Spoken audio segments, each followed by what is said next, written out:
We're at Hive Stadium in Edinburgh for the first ever Celtic Challenge Final, and fittingly it'll be contested by the two teams who have dominated the competition over the past 2 seasons.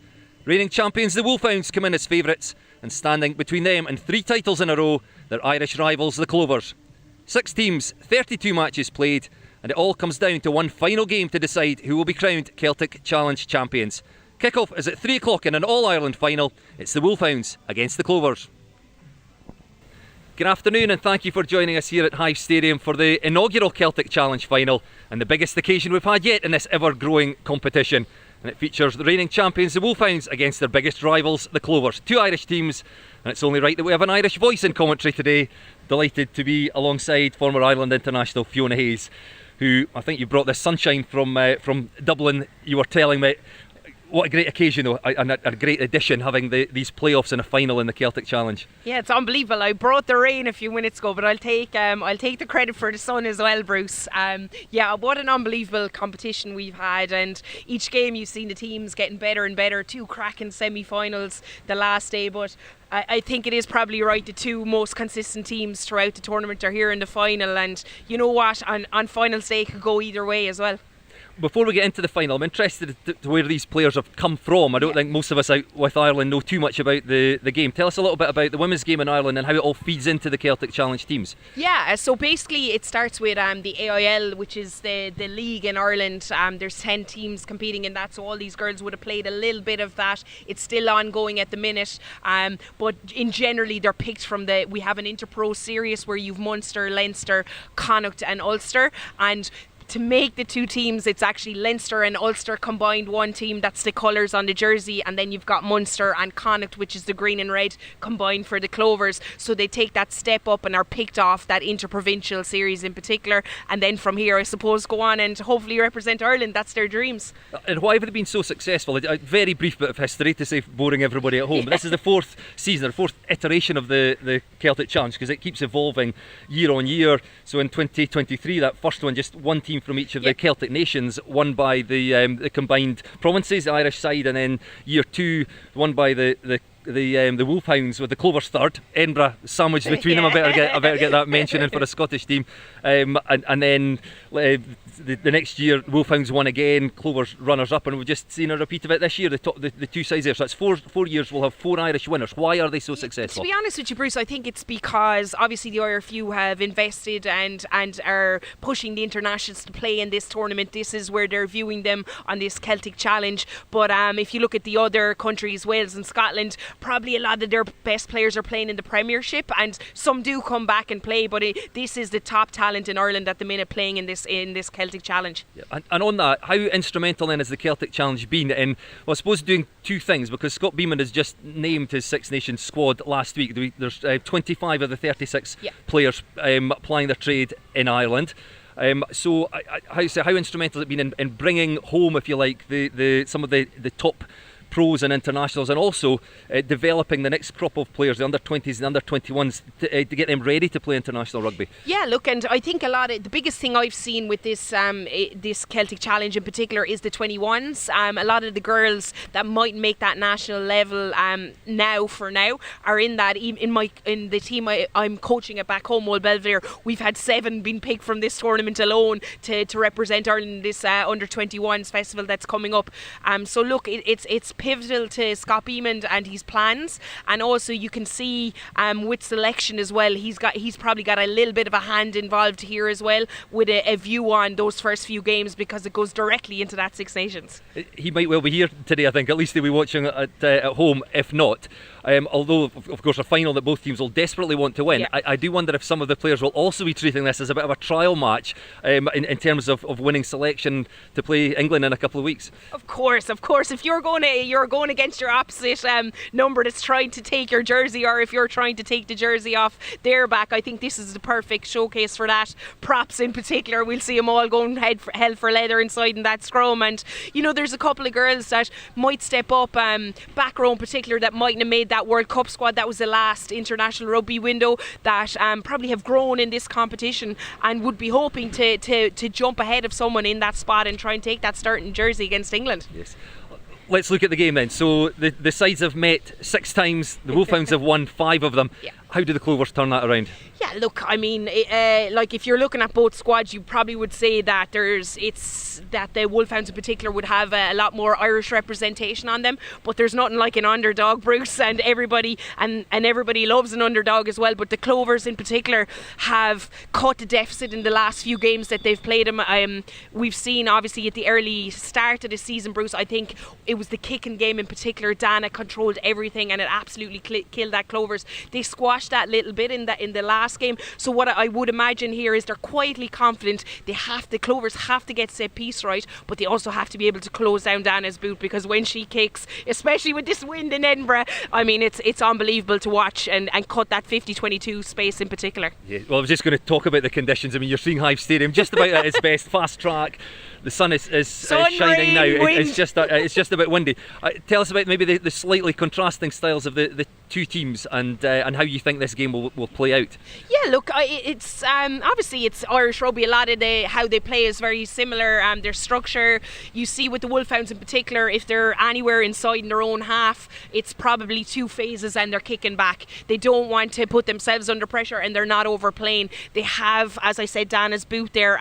With the Clovers, I think the back line in particular are electric. The back 3, you look at Aoife Corey, and then you've 2 Irish wingers outside her. So I feel like maybe off first phase we might see the Clovers trying to get wide, maybe not straight off that first phase, but certainly trying to pull those triggers out wide, because if the likes of Parsons or Anna McGann find space, they're very, very hard to stop. Yeah, and just lastly, I watched, it was round 10, I think the 2 sides met. Yeah. You covered that one with Dan that day, and you spoke about how well the 2 teams know each other. I think they'd gone out for coffee beforehand to get together, a number of them, but when they come out and they cross that whitewash, it will be a war to do. Yeah, it will absolutely war. And the funny thing is, I think they were all on the same flight over here and probably on the bus up to Edinburgh, so they know each other inside out. But there's also a really healthy rivalry there that builds from the provinces. So as I said, that Connacht, Munster, Leinster, Ulster is combined there. But you can see once they go to that whitewash, we spoke about Irish jerseys are up for grabs, and obviously winning this tournament will be absolutely massive, especially the first final here. Great. Thank you, Fiona. We'll hear from you again just before kick-off and dig a bit deeper into some of the players and the head-to-heads that we'll be watching this afternoon. But we can get the thoughts of the 2 head coaches now. I caught up with them both earlier this afternoon. We'll hear from the Clovers' Dennis Fogarty in just a little while, but first of all, it's the Wolfhounds head coach, Neil Alcorn. Neil, you're of course reigning champions. You won the title the past 2 seasons, but it's a bit different this year. How have the playoffs added to the Celtic Challenge, and how excited are your team to feature in this first final? Yeah, very much so. We kind of don't really rest on what we've done before. It's very much like what's in front of us. So it's brought a wee bit of spice and a bit extra, which is lovely. So the training's been really exciting the past 2 weeks, and looking forward to today. You know your opponents very well. The players know each other's game inside out. So what have you focused on coming into the game? Well, hopefully not know everything too much, but no, very much so. Look, it's a great kind of finish the competition with the derby. So like obviously we played each other twice, and then we've had a wee training session together as well. So we've just done our homework. Hopefully we've got it right, and hopefully they haven't done too good a homework for us, and we'll be a good game today. You're blessed with an outstanding pack of forwards, players like Erin King, Linda Jugang. The back division maybe even more frightening for opposition teams. Your centres and back 3, I think, have scored 23 tries between them. You've got Dan O'Brien at 10 with that incredible kicking game and vision, and then in the middle of all that you've got the relatively inexperienced Alex O'Connor, just 19 at scrum half. How much pressure does that put on her young shoulders today? Well, I think what you kind of said there around the experience within the group. Alex came in last week for a start, and I thought she was excellent. So it's great to give opportunities for people like this here to continue on, and she's got a good leadership around her to help her out. You've made one change to the starting team from last weekend and one change on the bench. Tell us about your thought process for selection this week. Oh, look, well, very much so. Like we looked at like how we did last week, and we thought we had a really good game, and we want to kind of keep a consistency for into the final. Great. Well, thank you very much, Neil, and good luck. Thank you very much. Cheers. Dennis, congratulations. You're in the first ever Celtic Challenge Final, one game away from lifting your first title. What's the feeling like in the squad? Yeah, it's huge excitement over the last week. So it's it's always great to be in a final, and it's just so. Focus then was about performing in the final. That's the big thing, of how we go about enjoying it is actually performing in it. So and that's been the focus all week. So it's we're looking forward to it, and hopefully it's a good battle against the Wolfhounds. I think it's fair to say you come in as underdogs. You'll not thank me for reminding you've lost 5 of the 6 previous games against the Wolfhounds. What's the game plan? How do you turn that around? Yeah, it's fair. It's fair to say we are underdogs on this. I suppose in the last game against them, we didn't start very well, and that's kind of been the focus for us. We put ourselves under pressure from exiting poorly, and then obviously not getting a foothold in the game physically. So the big focus for us is making sure we don't put ourselves under pressure, unnecessary pressure, but also physically imposing ourselves in the game nice and early, and not coming in, say, at half time and kind of switching it on then for the second half. So it has to be an 80-minute performance, so we're looking to start fast in this game. You've made 2 changes to the starting side and 2 more on the bench from the semi-final. Tell us about your selection for today. We probably looked at getting a balance right in terms of the pack. We know we needed physicality up front, and we needed to get the back rowers kind of like dominant back rowers in terms of physically imposing themselves through tackles, carries. So we tried to get a balance right in that sense. So we're hoping it should work out that way in our favour. So look, we'll just have to wait and see. Who are the key players or partnerships that need to be at their very best today then if you're going to lift the trophy? I think, to be honest with you, it's going to be a collective effort in terms of, again, how we go up front in terms of getting clean ball for our backs to allow us execute our game plan, or especially on our exits, and especially when we get into their half, of how we actually convert into points when we get into their 22, and that's really key. We've gone in previous games, we've probably got into the 22 and didn't convert a lot. So it's games like today we need to convert when we get in there. Dennis, thank you very much and go well. Thank you.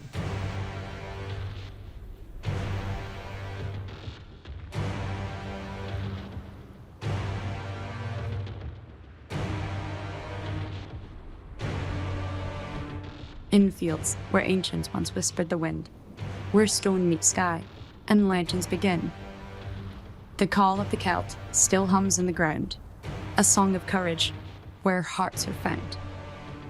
From the Emerald Isle where the shamrocks gleam, to Caledonia's beauty, a Highland dream, and Cymru's hills where the red dragon flies, 3 nations, 6 teams, one spirit will rise. In every tackle, every try, echo the dreams that never die. You play for more than crest our land. You play as one, fierce, hand in hand. Thistle, dragon, and shamrock entwine, roots deep in pride, in purpose, in line. And when you rise, the Celt in you calls, together unbroken, together for all.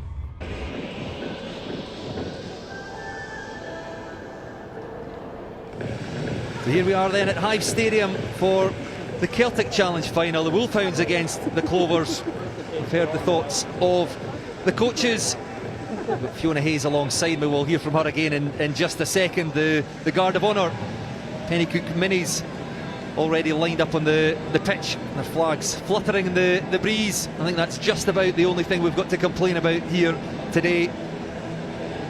Sun shining, pitch looking absolutely fantastic, and the sun is shining, so we're all set for what should be a huge occasion in the Celtic Challenge.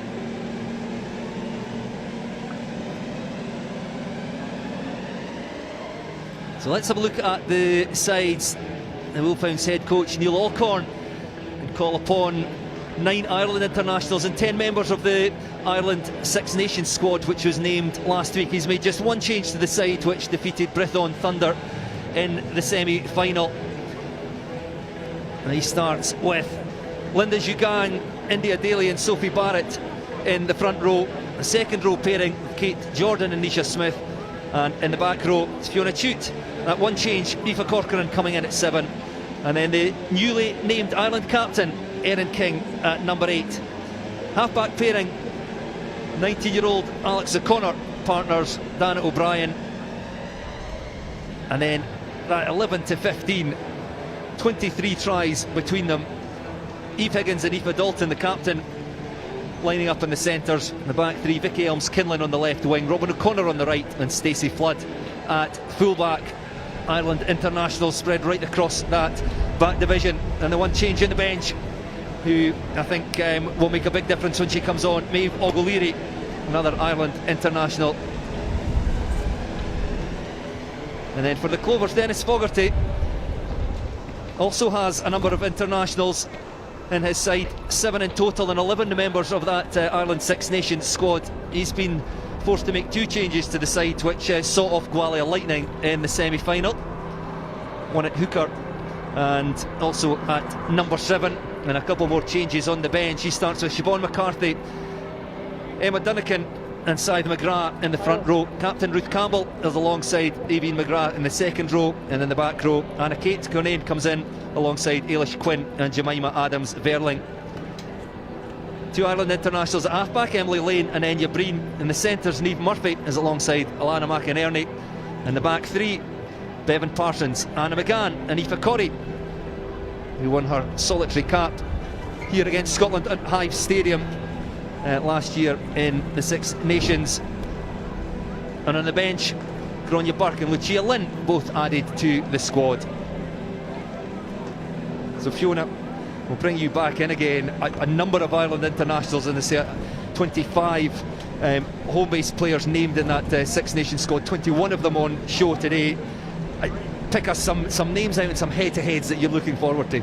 Wow, there is a lot, isn't there, of quality players on both sides. So look, it should be a cracking game. But for me personally, I obviously love that front row area, Bruce. So that battle is going to be huge between Syed McGrath and Linda Jugang. I mean, she's Linda, we know her playing tight head a lot with Ireland, but has shifted over for this tournament over to the loose head. So up and coming Syed McGrath is certainly going to be trying to go after her in that area. And Siobhan McCarthy in the front row again against Sophie Barrett is going to be a brilliant battle.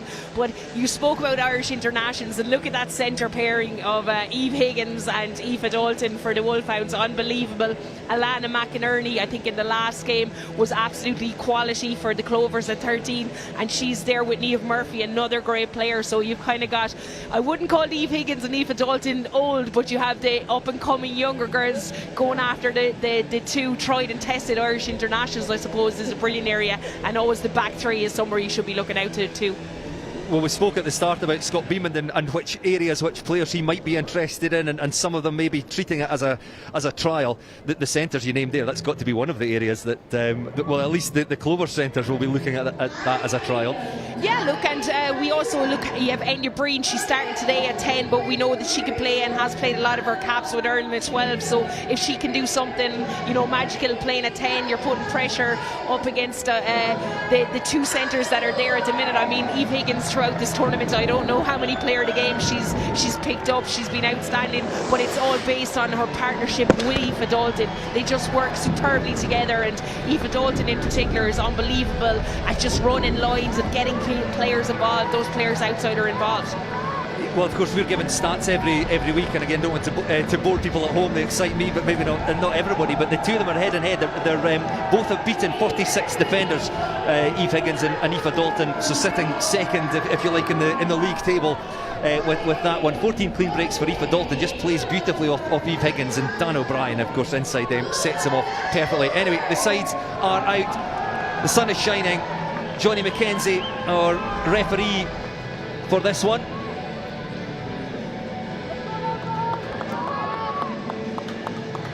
Just about to get going. It will be the Wolfhounds to kick off. Murray Oliver and Rebecca Rees are assistant referees for this. I should say we have a TMO for the first time Finlay Brown sitting in a little van behind us somewhere.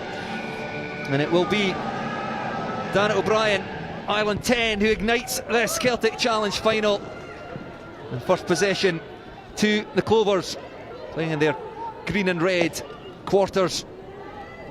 And that goes out into the hands of Ailish Quinn. And back to Enya Breen, who sends that ball downfield. The sun could be difficult here, I think, in particular for the Wolfhounds. Playing into that, just fielding these Clovers kicks, and that was well taken at the back.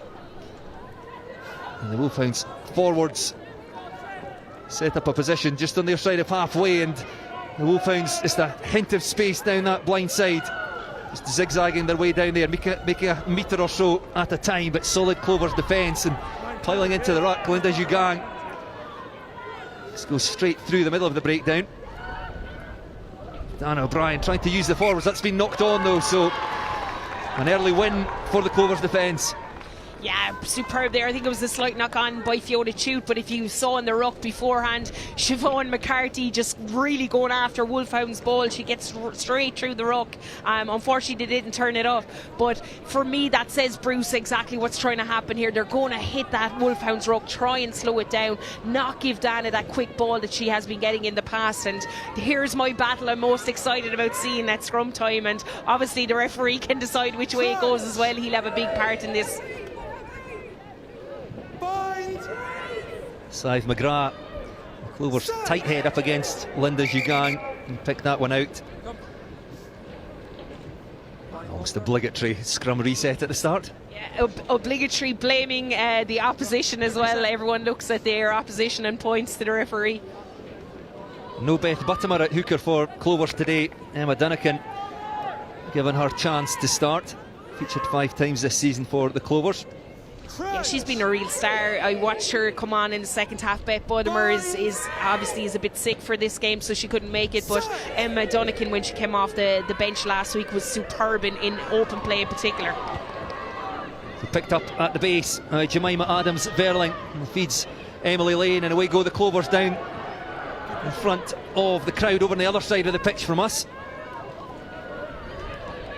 The Clovers making some headway against the Wolfhounds defence. It's a lovely move, and through the middle goes Aoife Corrie, still going, and Aoife Corrie could well be there. She has support with her, finds Niamh Murphy on the inside, and it's first blood to the Clovers. Absolutely magical by Aoife Corrie. The footwork there immense, and just knowing Niamh Murphy's on her shoulder where she's been all season, running those brilliant lines, unbelievable.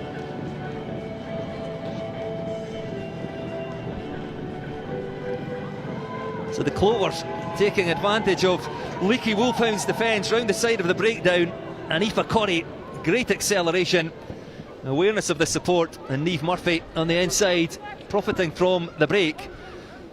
Yeah, as well, Bruce, there was a brilliant break on the far right hand side by Enya Breen. She just took it up to the line, and the defence leaked a little bit, and she was able to get through and get maybe 10 metres on that to give them front foot ball.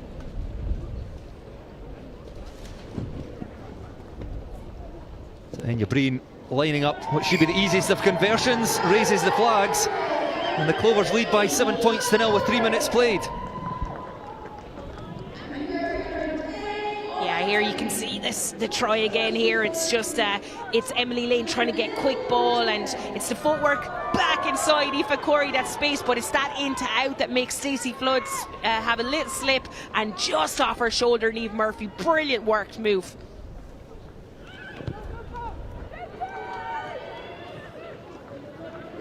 So Donna O'Brien again with the restart, and once again it's Ailish Quinn with the carry for the Clovers, and then back it goes to Enya Breen. Sends that ball low downfield, and that's a fantastic kick by Enya Breen. Oh, however, I think we're coming back, an offside. Yes, I think Clovers in front of the kicker. Penalty to the Wolfhounds. That's a bit of a harsh one, seeing as the ball went 40 metres down the pitch. I don't think she really interfered with that offside at all, but they're going for a quick tap. They sling that ball wide, an untidy pass, but it's still with the Wolfhounds. The first real attacking opportunity of the game for the reigning champions, two-time champions, trailing by 7 after 5 minutes. Dan O'Brien just drops that ball off to the forwards, and away goes Aoife Dalton. Queuing up outside, Clovers' defence look well set, but good footwork up into the 22, and the Clovers scrambling slightly there. Back to the forwards, a tip pass and making good ground. Keeping that ball alive is still with the Wolfhounds forwards, wading through tackles. About 15 metres out now, however. A little mistake in there, knocked on by the Wolfhounds. Their first opportunity goes a begging. Yeah, you can tell straight away that this Clovers team are really up for it on attack and defence. Some brilliant hits going in there. I think it was Fiona Chute knock on, but if you look at this, it's the speed of ball Wolfhounds are trying to get, but both targeting the ball. Aoibhinn McGrath in there with a shot and knocked on by Fiona Chute. Siobhan McCarthy in Loosehead as well has put in a couple of big hits early on in this game. You can see they're looking forward for this physical aspect, especially in those carries and trying to target that ball. So perhaps not the start that we expected. We've built up the Wolfhounds saying they're favourites. We always knew it was going to be competitive, but just a reminder, 6 games played between the sides. Wolfhounds have won 5. The Clovers, their last win, or their only win, was back in, was that about January of 2024, so it's that's a while ago, but they'll be very happy with their start. Yeah, absolutely. And you know, sometimes you leave the warm-up, Bruce, and you expect the team to come out and be physically able, and sometimes in finals it can be a bit daunting, but Clovers in particular have come out and you can see the aggression. They have the wind, and Breen has had a couple of good kicks in the wind, so they'll know they'll have to get a couple of tries on it with this wind, but certainly I think physicality wise the coaches in particular be very, very happy.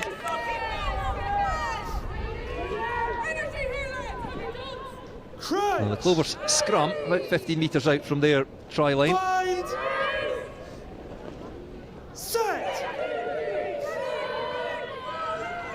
And it comes from Emily Lane, a solid scrum, and then Lane away once again to Breen, takes advantage of that wind, sends it high downfield, doesn't quite make halfway. And the Wolfhounds will run this one back. The tackle made just on the Clover side of halfway, and again piling into that breakdown, but illegally in the side. Yeah, that's a bit harsh, Ailish Quinn. That's a couple of big hits to catch Robin O'Connor there. I thought she might have been away through the middle, but Ailish Quinn is another player who's up for it. There's been 2 huge hits here, but certainly she got her feet, and the referee deemed that she had come from that offside position. Well, Dennis Fogarty identified it as an area that they would have to be exceptionally good at today. Defence, centimetre. Yeah, I spoke to him after the game last week, and I think they were a bit upset with that breakdown in particular, having lost a few there. India Daly accurate at the line out. Erin King plays the ball away and out into the midfield, and away goes Eve Higgins off to Aoife Dalton. Good footwork up into the 22. She has players outside her. This could be the reply for the Wolfhounds. And it's Vicky Elms-Kinlan who goes in for the Wolfhounds try.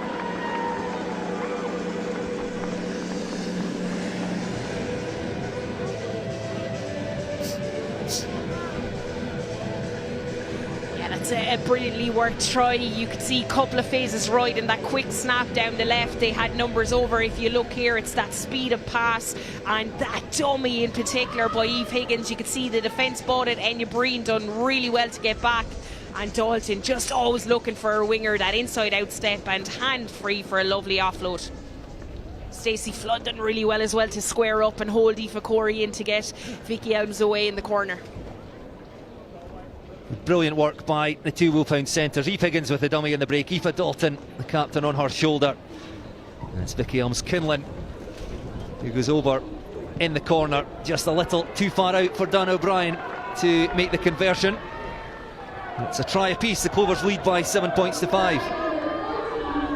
Yeah, this Edinburgh wind is a bit strange here, Bruce. I'm looking at it, it just kind of comes up and down at certain occasions, but very hard for kickers if you're against it, especially we saw with Dana's kick.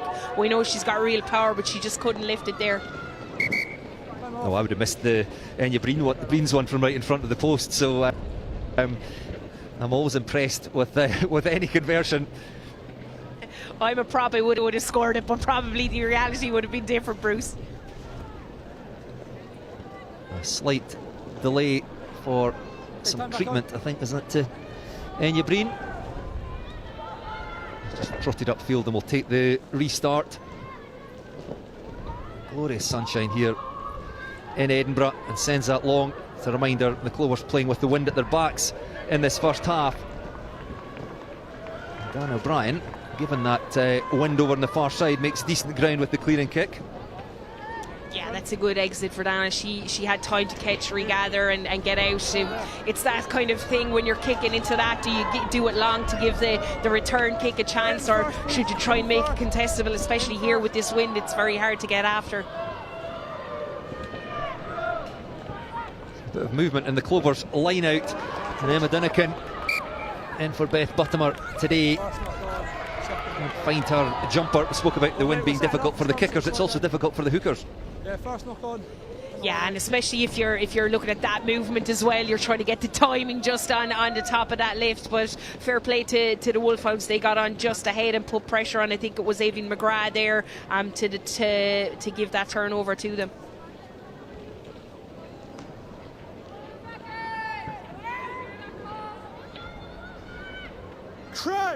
So Alex Connor, 19 years old, we spoke about her in the build-up as well, surrounded by, well, Ireland internationals, but it doesn't seem to bother her at all. Her first start of the competition in the semi-final, named in the Ireland under-21 squad.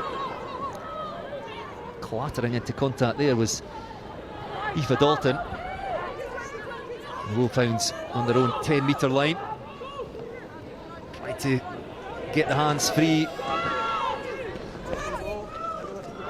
It's there for Connor.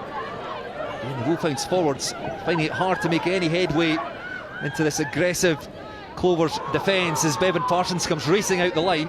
She could well have been beaten on the outside. There were two Wolfhounds players, but she timed the challenge well. We've got a Clovers player down, but play seems to have gone away in the other direction. So Clovers down to 14 temporarily. Yeah, it looks like a head injury as well. I think the coaches are going mad on the sideline that he's not calling it up.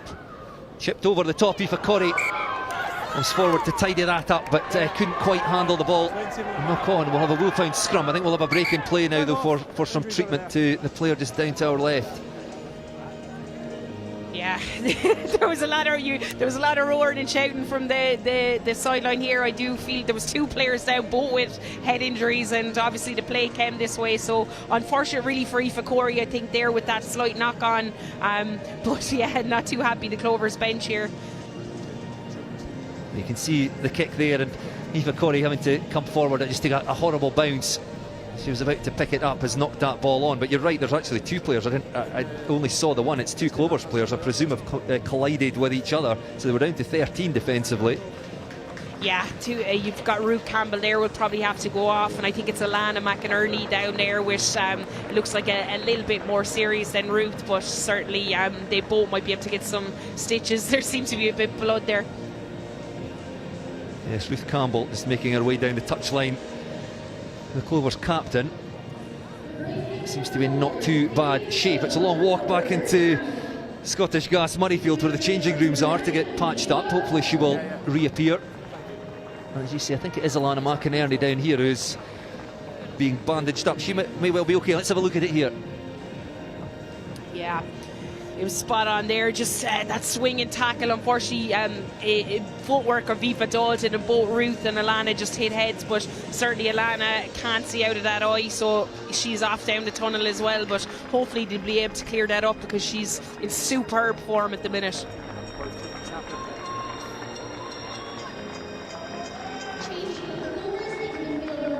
Yeah, actually, sorry, it was Stacey Floyd, and you could see both players reacted straight away, and frustration around that. But we see Lucia Lynn getting ready to come on, and Ava O'Flynn went on just before her as well, so they'll be chopping at the bit to get going as well. Yes, wearing 23 there, Lucia Lynn, for the under-20 side last year. She it looks like is slotted in at centre. Evo Flynn wearing 19, another under 20 player last year. Yeah, Lucia's just been named the under 21 captain this year as well for her, so it's great to see her development. I coached her in UL Bows, and even at school level she's an unbelievable player. So you're taking credit for a lot of the players that we're watching out here. It seems like you've coached just about all of them. Eve Higgins making good ground again for the Wolfhounds. They're up to the Clovers 10-metre line. Strong carry as the forwards come round the corner. Sophie Barrett now. Dan O'Brien just drops that ball off short to Aoife Dalton. Stacey Flood running the short line. Eve Higgins goes in to secure possession. It's there for Alex Connor. Stacey Flood trying to find space. Sophie, I think, playing an advantage. Sophie Barrett again with the carry. Connor looks to the right this time. And Jugang was on hand looking for the tip pass. The referee says no advantage. We'll come back for the penalty. Yeah, I'm just wondering what that is. Or yeah, he's called offside. So just jumping the gun. Obviously there was a lot of phases played after that, but he's gone back for that penalty offside, which is obviously a couple of metres. But I think looking, I could see the touch judge maybe letting him know that they just jumped a little bit early on that.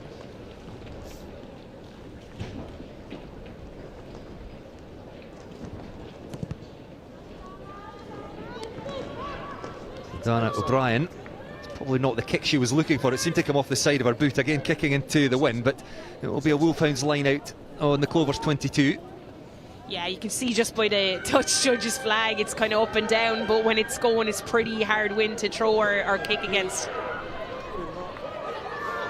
Well, India Daly again accurate at the line out. The Wolfhounds maul well set, just inching their way forward as Alex Connor picks a moment to play away, and again Eve Higgins takes some stopping with ball in hand, and a little bit over intricate perhaps there. The Clovers just drive the Wolfhounds back a metre or two. Again the Wolfhounds forwards going to work. That's a good quick ball for Connor. Now they go a bit wider, and Stacey Flood gets the hands free into Eve Higgins, who's brought down just a metre short. It's there for Connor. And using the forward, just you see the try line there. The Clovers strung across it, ball pulled out the back to Dan O'Brien. Quick hands, the Clovers were alert to it.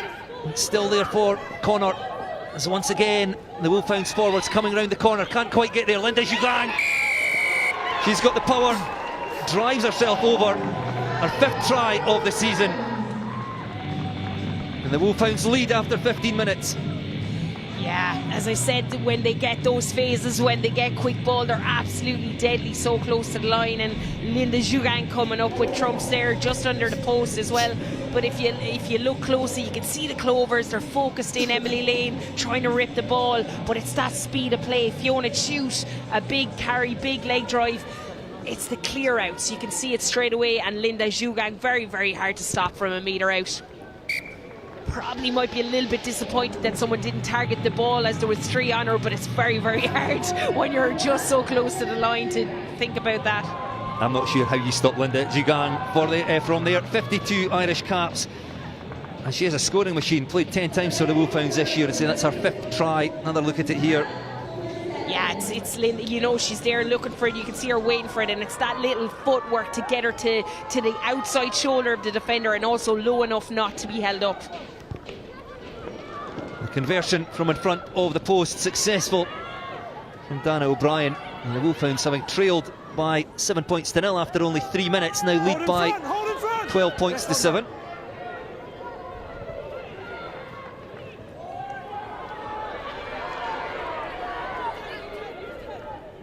Back come the Clovers. Sive McGrath, one of the top carriers you mentioned, 112 carries in the competition, 75 of them across the gain line. Just a carrying machine. 192 post-contact metres, so I suspect the Clovers will try and use their tight head prop as often as possible.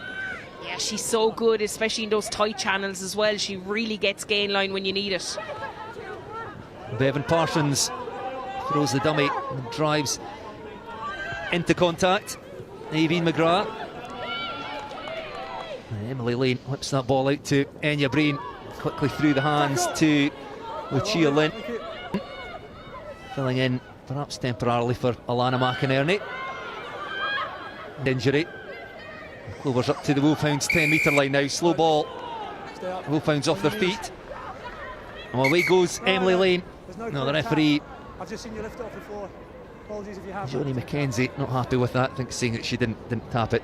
Yeah, I think it's just wasn't on the mark he was looking for, but he's been clear about what Johnny McKenzie there is telling exactly what he wants to see at the breakdown. I think it was Erin King there. She felt like she got in, but I think what he's telling her is that she hit the ground first, so it's all bets off when that happens. And let me tell you, Bruce, sometimes you can get away with that, so why not try it early on and see what he's looking for. Go on the edge. I've just seen you not supporting the body weight. Timing was okay, but... Enya Breen from the penalty. 5. On the front, Means please. a deep touch Please, inside the Wolfhounds 22. Thank you. Yeah, they lost the last line out, so I think they might try and speed this up or maybe just hit the front to just make it a little bit easier on Emma Dunnican. Well, they've tried to hit Avo Flynn at the front. 13 line-out wins for the replacement this season. Not a bad player to bring on for Captain Ruth Campbell. And the Clovers now inside the 22, ball pulled back by Siobhan McCarthy. There's space out wide, and again it's Aoife Curry trying to slice through that Wolfhounds defence. Taken down about 10 metres out. Ailish Quinn now with the carry. Siobhan McCarthy. And the Clovers now only 5 or 6 metres away. Once more it's Sive McGrath. We've spoken about her. She's stopped Ball's available. the Wolfhounds defence. Well aware of the threat that she poses. And Jemima Adams-Verling, the number 8. The Wolfhounds strung across their own 5-metre line. Enya Breen probing for holes. There could be space out wide now as Aoife Curry again tries to arc on the outside. Can't quite get there. The ball's there. It's there for Emily Lane. Slow ball though. Again uses the forwards. It's Emma Dunnican, the hooker. She could well be over. Comes squirting out the back. It's still there for the Clovers. Can't quite get there. Lane again has to go digging. She has Enya Breen there. Instead uses Lucia Lynn. That's knocked on there. The referee coming back. We're playing an advantage. The Wolfhounds offside. Yeah, I think it hit the back of Wolfhound's leg. Emily Lane was not happy with that, but the referee had given advantage, to be fair, Tim. On the line till the tap. Hey, what are we doing, guys? Yep. The Clovers going through the phases, very close to that Wolfhounds try line. They'll have another go here. Back it goes to Siobhan McCarthy with the red headgear on. Was involved 2 or 3 times in the previous play. Jemima Adams-Verling trying to dive to the try line. Ailish Quinn wearing 7. Short. The Clovers players coming angling back in, just trying to get on the outside eye line of the Wolfhounds players. The footwork again. Wolfhounds defending desperately. Lane tries to go a bit wider. Breen, Lynn, ball dislodged in the tackle. No knock on, the referee says, so it's still with the Clovers. Fortunate there. Again, Sive McGrath. A little bit too high, manages to rip herself out of contact. I think that was intended for Siobhan McCarthy, but the pass wasn't quite accurate enough, and the chance gone for the Clovers. Yeah, it'd be frustration. You can see here they were trying to recycle, probably a bit high in some of the carries, but the Wolfhounds defence are hunting together, and unfortunately Siobhan McCarthy, Sive McGrath both had the hands out and hit the front of Siobhan McCarthy's hands after having a couple of big carries in there as well, Siobhan. But look, it's scrum time. She'll try and do something here to make up for that. Can't do it without front row.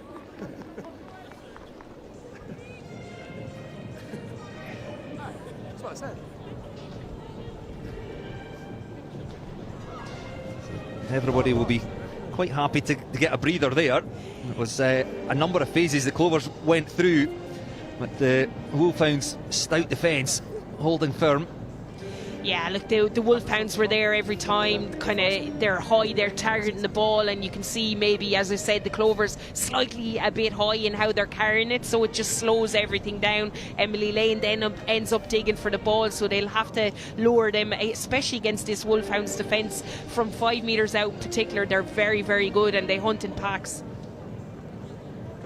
It was good defence. I mean, the Clovers throwing absolutely everything at them. They were trying to keep it tight. They were going a bit wider. They were runners kind of on the outside of the forward pod, just trying to catch the Wolfhounds defence, sort of looking in at the breakdown. Here's another change. Eilish Kyle coming on, I think. Yeah, Sive McGrath, I think Eilish Kyle coming on here. She must have got a big hit, Sive McGrath, because she's carrying all the time in there. 19. Ruth Campbell, the captain, just down in front of us here. Guys, time's still off. Just doing that. Appear on your screen shortly. No number on her back, so the Clovers will be happy to have her back, but losing Sive McGrath, that's a big loss. Yeah, as I said, in those carries she's been absolutely exceptional, getting herself involved. Some of the clear outs, you can see her coming off. She's really, really uncomfortable. Might have been a shot to the rib area, I think, but Eilish Cal coming on the pitch, no better woman. She is unbelievable at scrum time. She'll add a good bit of pressure here and around the pitch. Really, really big ball carrier for Munster and her club. And another one of the players that was named in the Ireland Six Nations squad, so as you say, a good player to bring on, although they really would not have wanted to lose Sive McGrath at this stage. The scrum picked up at the base by Erin King, goes off to the left. Never lifted the ball. Space up the left-hand side of the breakdown, and away go the Wolfhounds up towards halfway. Thumping tackle by Niamh Murphy. It's there for Alex Connor, out the back to Dana O'Brien, who whips that ball wide to Aoife Dalton. Timing not quite there. It was at Kate Jordan, but away she goes. Dalton up through the middle, looks for support, gets it from Eve Higgins, and Higgins, has she got the pace? She's taken down by Alana McInerney. Referee playing an advantage, but the Wolfhounds with a great opportunity here. It's the speed, look at the speed they're going at, and Lucia Lynn done unbelievable to get back there for the tackle, but could be in the bin if he deemed her to be offside, trying to steal that ball. Yes, it was Lynn, of course. McInerney not in the field of play just now, but the yellow card is for Eilish Quinn, I see here, but it was both Lucia Lynn and Eilish Quinn. She probably should have left Lucia at it, but look, sometimes you just got to go for that turnover when you're 10 metres out. What a break. The Wolfhounds scrum, remember, 5 metres out from their own try line, and suddenly they find themselves with a scrum 10 metres from the Clovers line. Yeah, Siobhan McCarthy got up on the line, but Aoife Dalton, we spoke about their partnership earlier, looking for Eve Higgins every time she can get. But watch Lucia Lynn here, the pace to get back, stop the ball dead, and obviously going in for that turnover. But it would seem that maybe the referee got the wrong person, because I didn't see Eilish Quinn anywhere near that breakdown, so I'm not sure about that. So Eilish Quinn sitting down the naughty step just down in front of us for the next 10 minutes. The Clovers down to 14 with a bit of defending to do here, but we built the Wolfhounds centres up at the start, and they have not disappointed. Yeah, it's just their link-up play, and both kind of a different type of centre. You see Aoife Dalton there, the work rate, the ability to break the gain line. I mean, Siobhan McCarthy came up and she was able to find space. You know the saying, she'd find space in a phone booth there. She just is able to dance her way out of situations, and there's always one of each other on the shoulder, always waiting for that opportunity to get a pass or an offload to get over that gain line. So the Wolfhounds options both ways, and they fake to go to the right as Erin King picks up and drives towards the try line. New Ireland captain, the Wolfhounds number 8. And then Linda Jugan goes in for her second try. Unstoppable. Just unbelievable strength. It's the second time the scrum has done that. You've seen both runners. Connor goes one way, Erin King goes the other way, could possibly go, and just delays the defence a tiny bit. Niamh Murphy does really well here to get Erin King down with Dalton on the latch. Aoife Corey trying to get that push, but Linda Jugang, we spoke about it, so hard to stop from that far out, and it's just that sheer power, and when she runs onto the ball at pace as well, unbelievable.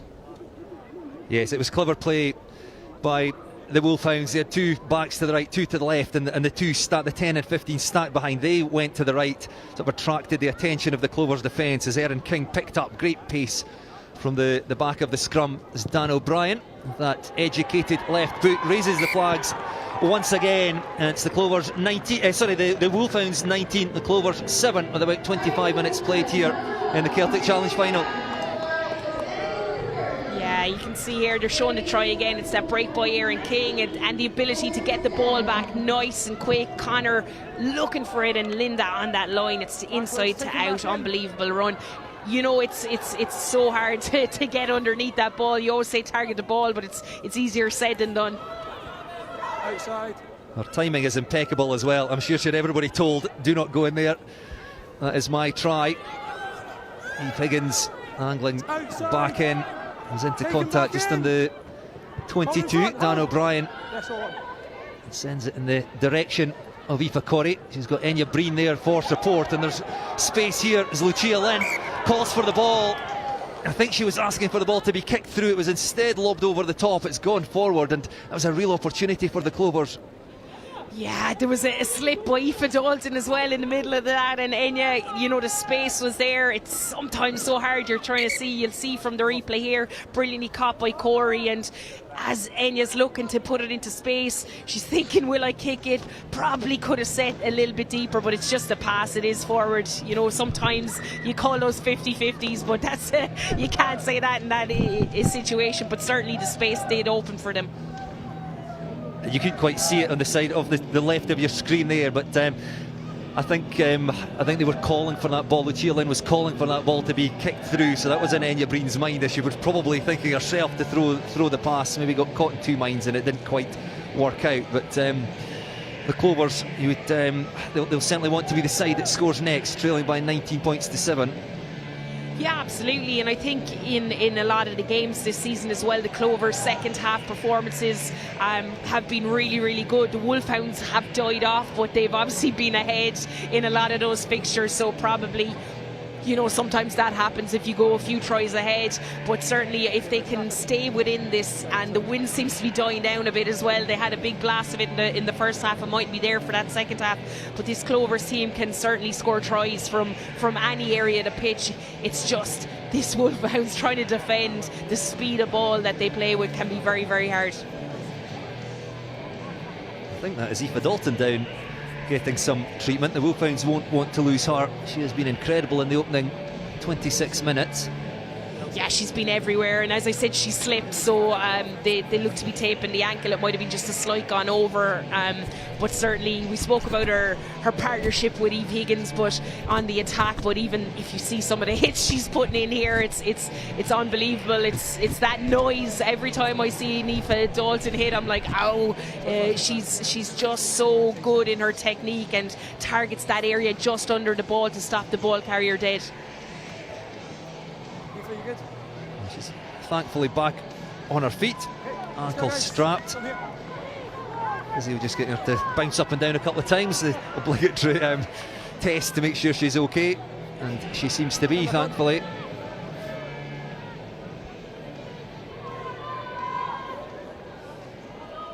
It's interesting to see Amy Larn was kind of warming up for that there as well. Obviously we've seen her at full back and wing, so I wonder what way they would have shifted things around if Dalton does have to go out of that centre. Alana Martinelli has just walked past us down in front, so has obviously failed her head injury assessment after that collision with Ruth Campbell, who is back on the field to play. Inside ball though to Stacey Flood. Well, she was gone, but it was forward. Yeah, and that's something they've obviously spotted in their analysis. You could see there was an absolute huge gap there. If you look closely, there's the rush. Obviously the flanker has to go, and they got the right angle on the scrum, and massive hole on that inside. I think it's probably maybe the 8 needs to chase a little bit quicker on that, but certainly, as I said, they've looked at that, and unfortunately for Stacey Flood, it was just passed slightly forward to her. Yes, that's clearly come from some analysis, and not helped by the fact that the Wolfhounds scrum just went up a fraction on the right hand side. It's all the more difficult for the Clovers back row to get across there, but that was too big a gap, and they'll not be happy with that. It's at the feet of Jemima Adams-Verling. Tries to find Emily Lane as well to pick up the ball at the second time of asking. Has to dig for it as the forwards come round the corner. Not now, not now. Two sets of forwards are having a right go at each other with these carries. Siobhan McCarthy Hold back. again pulls the ball out the back, but the Clovers losing ground here. Lane, that's Bevan Parsons, the left wing, popping up over on the right, driven back again in the tackle. Still in. Tip pass to Aveen McGrath. She's got to move fast. And this time the Wolfhounds not rolling away, so penalty to the Clovers. Yeah, that's Nisha Smith was trying to get in the ball, but obviously you've got to look at who's on that tackle and preventing you from getting that turnover. So straight away the referee, there'll be frustration around that, but it's the correct decision.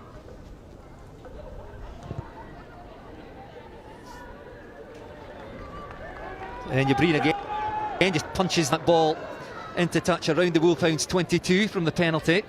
We'll get numbers. Stay on the mark. Flag in.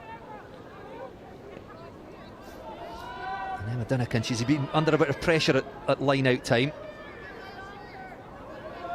Yeah, it's just they'll have to help her out and kind of speed things up as well. If you're in, you just want that ball to be called straight away and easy jumps and lifts. Eilish Kyle relays the instructions, but something went wrong again there because nobody really getting off the ground. The ball sails over the top of the line out and it's back in Wolfhounds' hands. It's something the Clovers will want to sort out quickly. Dan O'Brien chips that ball over the top as Aoife Corrie comes racing forward, can't quite get there. It might work out. It's been won by the Clovers fullback on the bounce, and Lucia Lynn, who's done well since coming on for Alana McInerney in the centres. Again there for Lane, flat pass across to Bevan Parsons, 31 times capped winger. The Clovers now just up on the fringes of that Wolfhounds 22 Breen, and they're playing just a little bit wider here up to Dunnican. The referee playing an advantage. Yeah, it's funny, it's Erin King, that's the second time he's called her on the ground.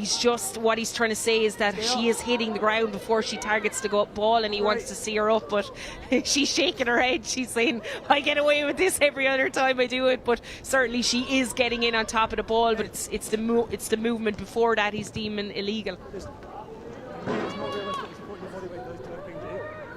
A wee discussion among the Clovers leadership there, because of course they've struggled. We've just said that at the line out, so they're wondering whether to just tap and go or put it into the corner. Let's have a look at this kick first though. For me it's not realistic. It's a nice jink, but unbelievable from Aoife Corrie here on this. She knew she wasn't going to get the bounce, but she follows that ball to get that. They need to just simplify this line out and just get in and get it done. Plenty of options in there. It's Ruth Campbell who goes up. That's a better line out. And it's fed back into the hands of Emma Dunnican. Working their way towards the try line. Dunnican breaks away. Can she get there? Not quite. Bevan Parsons now tries to step her way through the defence, and the Clovers just a metre or so away. Can they get there? The referee having a very close look. He's awarded the try. The Clovers have gone over. We'll see who's come up last here. It's the Wolfhounds 19, the Clovers 12. It is in fact Eilish Cahill on for Cy McGrath, and she goes in for the Clovers' second try.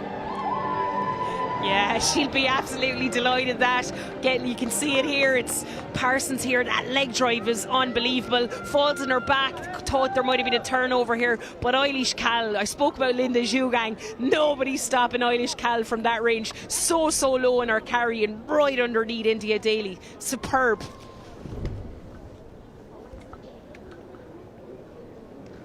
Well, it came from the line out. We'd spoken about their struggles, but they were accurate and hit Ruth Campbell. Emma Dunnican breaking away, going very, very close. She was stopped just short as the ball recycled though. Eilish Cahill could not be stopped, and she powers over for the Clovers' second try.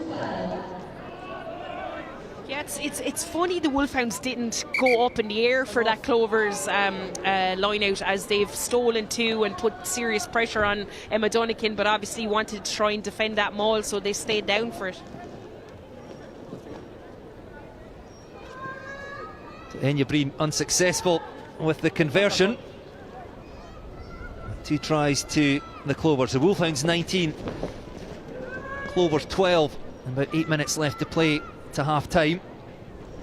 Clovers, remember, playing with the fairly strong wind at their back. It maybe is dying down a little bit, but they want to take as much advantage of that as they can. And the Wolfhounds have handed them possession from a scrum right at the centre, because they've just overcooked that one straight into touch. Yeah, and just on cue, Eilish Quinn gets to come back on that. So an attacking scrum, the middle of the park, she'll be loving that, working with her 8 off that. But certainly, yeah, it was unlucky by Dana. You can see she's trying to hold it up in the wind to make it contestable, but just a little bit too much on it. As I said, that wind is up and down. It's a bit crazy over here. Crouch. Bind. Set.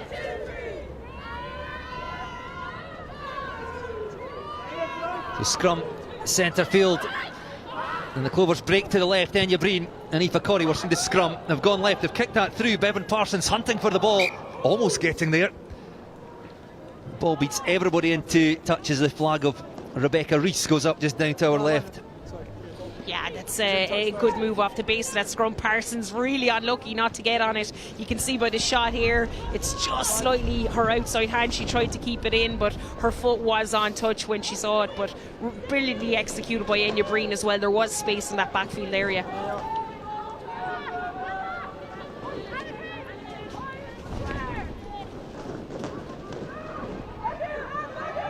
A bit of movement in the Wolfhounds line out. Brave going to the back. Accurate. Dan O'Brien off to Eve Higgins. Tackled by Enya Breen. Dan O'Brien looking for space in behind. Aoife Corrie again well placed to take that. It's back with the Clovers and Siobhan McCarthy. Not sure if it's because she stands out with that red headgear, but she seems to have done a power of carrying in this first half. Breen again in behind, and there's space out wide for Aveen McGrath. The second row takes off, uses Niamh Murphy, and Murphy almost away. She's into the 22, dragged down 10 metres short. A great opportunity here for the Clovers. And out to Eilish Quinn. Emily Lane in looking for quick ball. Breen again. Ruth Campbell, the captain, back on the field of play with her head heavily strapped after that collision with Alana McInerney. And the Clovers forwards are queuing up out wide. The referee playing an advantage. The Wolfhounds have got round the corner. Out the back to Breen. She's gone herself. Can she get to the try line? Not quite. Will come back for the penalty. So good, Enya Breen, really unlucky, but fair play. Vicky Elms McClendon, I think, pickpocketed her out of her hand, and it's back for a penalty on this side. And I'm looking over, and Niamh Murphy seems to be down with her ankle. I hope she's not gone. She has been absolutely everywhere for the Clovers today. She's getting to her feet, but off the back of that line break, that was unbelievable footwork. Yes, Niamh Murphy, the inside centre, scored the first try of the game after only 3 minutes. It's her work rate off the ball. You see him, you know, she's had a couple of big carries, a couple of big hits as well here, but just you'll see her now, this unbelievable break by Enya Breen. The space does open up for her, but unfortunately just ripped out of her hands as she's going over that line.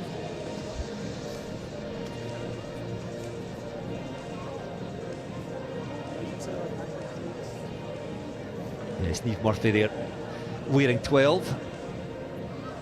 Same test. Yeah, nothing like a little jump to tell you you're grand. Continue, go ahead. It's obviously the is it Aoife Dalton, the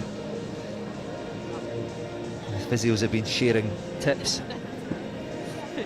They never get the props to do that now, I must say.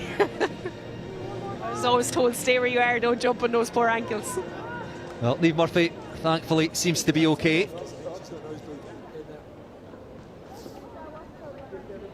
Johnny McKenzie there, the referee was playing an advantage, and Breen denied the try. The ball stripped as it looked like she was certain to go over the line.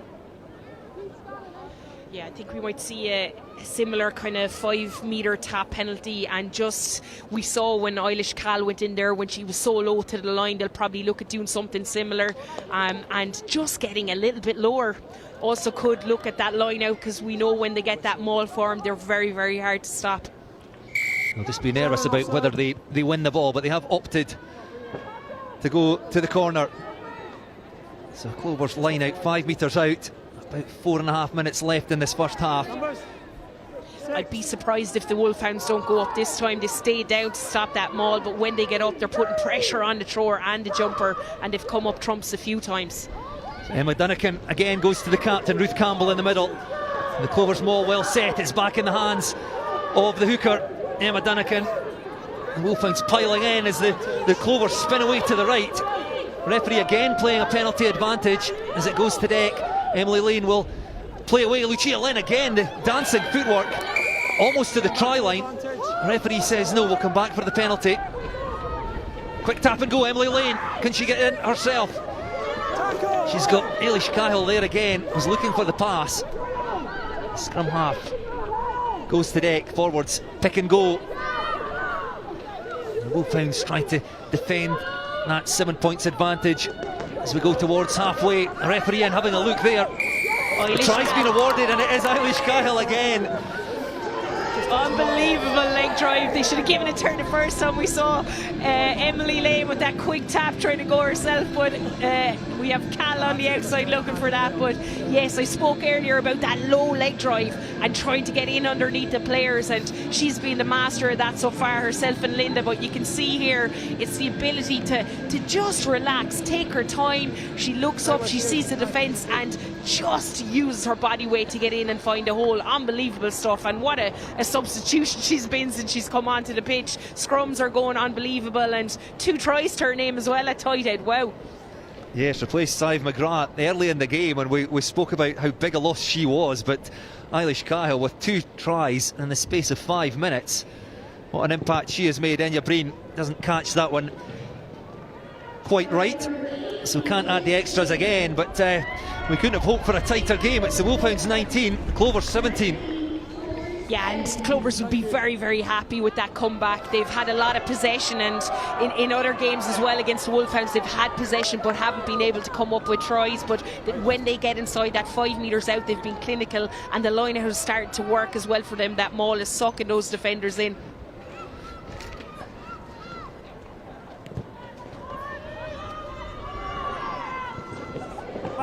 Backwards. Advantage up forward. Knock on first. So the ball knocked on by the Clovers with 2 minutes to go to half time. Yeah. The Wolfhounds strike. That's where the wind comes into it, didn't it? Anna McGann stayed off, and we could see the other player, I think it might have been Niamh Murphy just inside her, was coming on. There was just a lack of communication there, and slight knock on then from the Clovers. Crouch. What a back division, really strung away across to the right of the scrum there.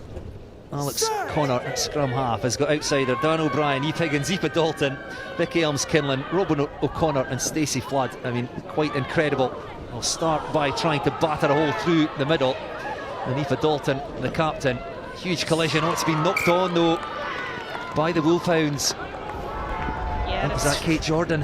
Fiona Tude, I think she's had a couple of, you can see the frustration, she's hit the ball away. We're used to seeing her in that second row, but she's back row today, so she'll be exceptionally frustrated with that. But it was good defence as well here. We see earlier, watch this pop to Dalton, and Enya Breen, I think, was inside for that hit on Dalton, who's not easy to stop from that range, but brilliantly worked defence, and unfortunately Tude there with the knock on. Enya Breen, more of a centre, probably than a 10, and tackling like a centre there. That was a huge collision between Dalton and Breen.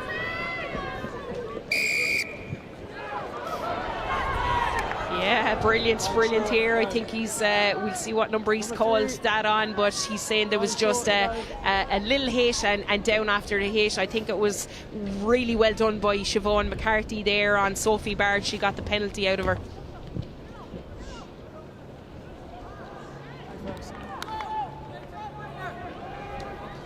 It's a difficult wind even with it at your back, ain't you, Breen, having to give that everything she had to get to the touchline. Yeah, it's hard to describe to people. It's a funny wind. You think one team have it, and then suddenly it seems to be blowing across the pitch as well. So that was against Enya there, and she changed her kicking style a little bit as well to try and get it out over the line, I think. So the stadium clock just ticked over the 40-minute mark, so perhaps the last attack of this first half as Ailish Quinn charges into contact in behind Ailish Kyle this time. It's there for Emily Lane. So there's no advantage for the knock-on back there. The referee, well, he's playing a knock-on advantage, so blows the whistle, draws the first half to a close. 5 tries, 3 for the Wolfhounds, 3 in fact for the Clovers. Was that brace for Ailish Kyle, and we have been thoroughly entertained. Just the one conversion, the difference between the two sides at half time. It's the Wolfhounds 19, the Clovers 17. It was probably it was obviously the substitution was through injury, but certainly I think she's come on and really proved why she's been called up. But look, we'll look at the start of the game here. This try in particular, Aoife Corey back inside from Emily Lane, and Niamh Murphy, who I said has been everywhere this game, on her shoulder to go in for that first try. But if you watch the footwork here, it's just catching that pillar. I know in the review you'd be absolutely raging if it was you, but it's so hard to stop when you take that step out and follow the night. Yes, Emily Lane did brilliantly, just 2 steps, dragged the first defender out of the way, created the space, and after only 3 minutes, Enya Breen with the conversion. The Clovers led by 7 points to 0, but it was then the Wolfhounds with 3 tries. Vicky Kinlan with the first. Yeah, this was just magical as well, the offloading game. Aoife Dalton a little bit over the top here to Stacey Flood, who just squares up Bevan, and then Vicky Kinlan in the corner. So, it's frustration, I suppose, on Clover's part as well. They had all the possession, but this is exactly what the Wolfhounds can do when they strike lines like that. The centre partnership, the offloading, and then the ability to just get to that edge and score in the corner. So after 7 minutes, Vicky Kinlan, once the backs have done their work, the next 4 tries were all by props. Talk us through them. Yeah, the best players on the pitch, Bruce, the best players there. I spoke about Linda before the game and the battle at scrum time, but obviously we know what she can do in pitch as well, and in her carrying abilities here. So hard to stop. It's quick ball. There had been 3 or 4 phases before that where they sucked into the fence. There was a couple picks and go, and obviously this nice little pop here from Connor to Zhugang to get in over the line. It's just very hard to stop. You try Ailish Quinn underneath her, you try and coach to target that ball, but it's just hard. This was a magical move as well, that scrum where you have players moving in all directions, so hard to defend, and again Linda getting into position, out, in, and then just over that try line. It's her ability as well to try and make a defender just turn their shoulder slightly. You can see it here, and it just stops. It makes them second guess when they're so close to their line, and when she gets her hands free, then she's just over, out, in, and brilliant. Touchdown, magical. Erin King with the carry from the base of the Wolfhounds scrum, but the Clovers trailing by 19 points to 7. Back they came. You spoke about Ailish Kyle coming off the bench for Sive McGrath, and she has done a wonderful job for the Clovers. Yeah, Ailish Kyle here, you can see her getting low, just buries in underneath. We could have had the TMO come in and that, but fair play to the referee. He got in and he was able to see that there was grounding there. No matter what, I think that's Erin King is telling him there was certainly downward pressure, but they had a couple of phases before that as well, Bruce, where they were carrying too high, and sometimes it just takes one player to come in and show you this is how low to the ground we need to be.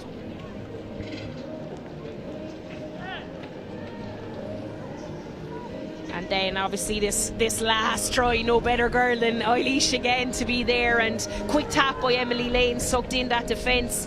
Eilish is taking her time, just a little pick and go, and gets underneath that defender again, just that leg drive and ability to get down low.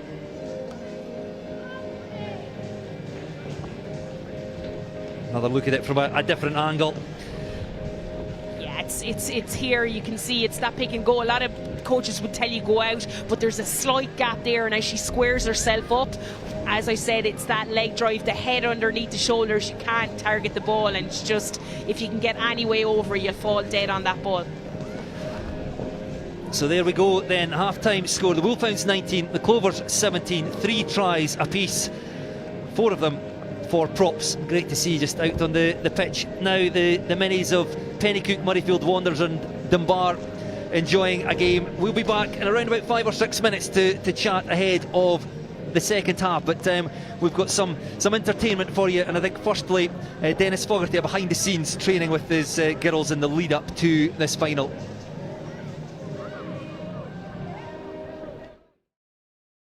Yeah, it's been good.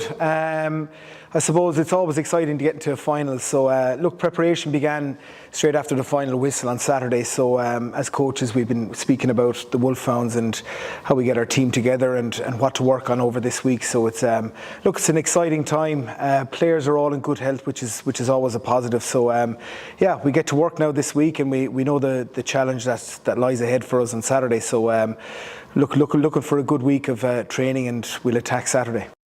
I think to date we've used 43 players throughout the competition, which is really, really pleasing, and I think that's the main goal for this competition, is actually exposing a lot of the players that we wouldn't get eyes on, you know.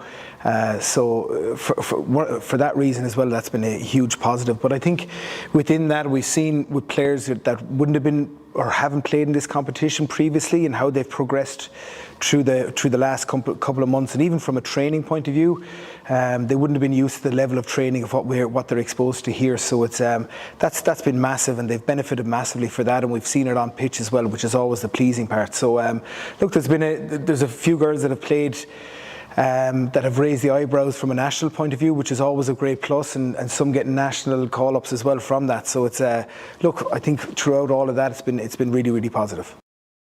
That's one thing for me, and I said it from the start with the girls. It's probably one of the really, really important parts of it, you know, because you're going to get to stages in the competition where, you know, results mightn't go your way, or you'll just have a little dip, and you know how they gather around each other, and that bond will get them through those hard days. And you know, we've had hard days out on pitch, especially against the Wolfhounds and stuff like that. But they've stuck to task, and they've had each other's backs, and that's all you can ask from a management side of things, is that they keep having each other's backs and enjoying actually what they're doing.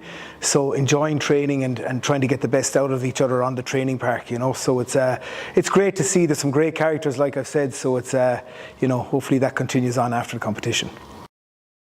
I've really enjoyed it. I've probably into you know, as head coach, it's not something I've done regularly, so it's nice to expose myself into that area. So it's stepping away from a set piece point of view, and I still do you know, other bits from a defence point of view on pitch and stuff. So that's been really positive from my own point of view. And I think as a management, I think we've been really good. We've worked really well together.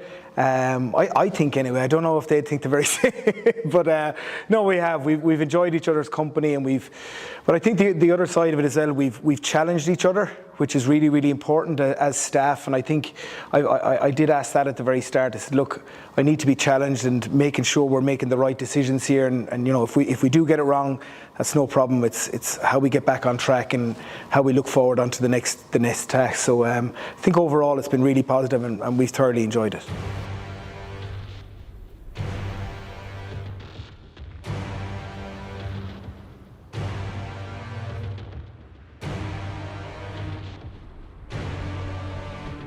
In fields where ancients once whispered the wind, where stone meets sky, and legends begin.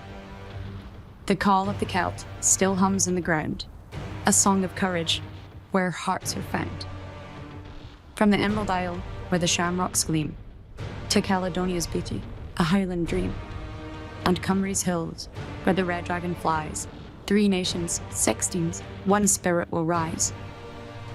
In every tackle, every try, echo the dreams that never die. You play for more than crest or land. You play as one, fierce, hand in hand. Thistle, dragon, and shamrock entwine, roots deep in pride, in purpose, in line. And when you rise, the Celt in you calls, together unbroken, together for all.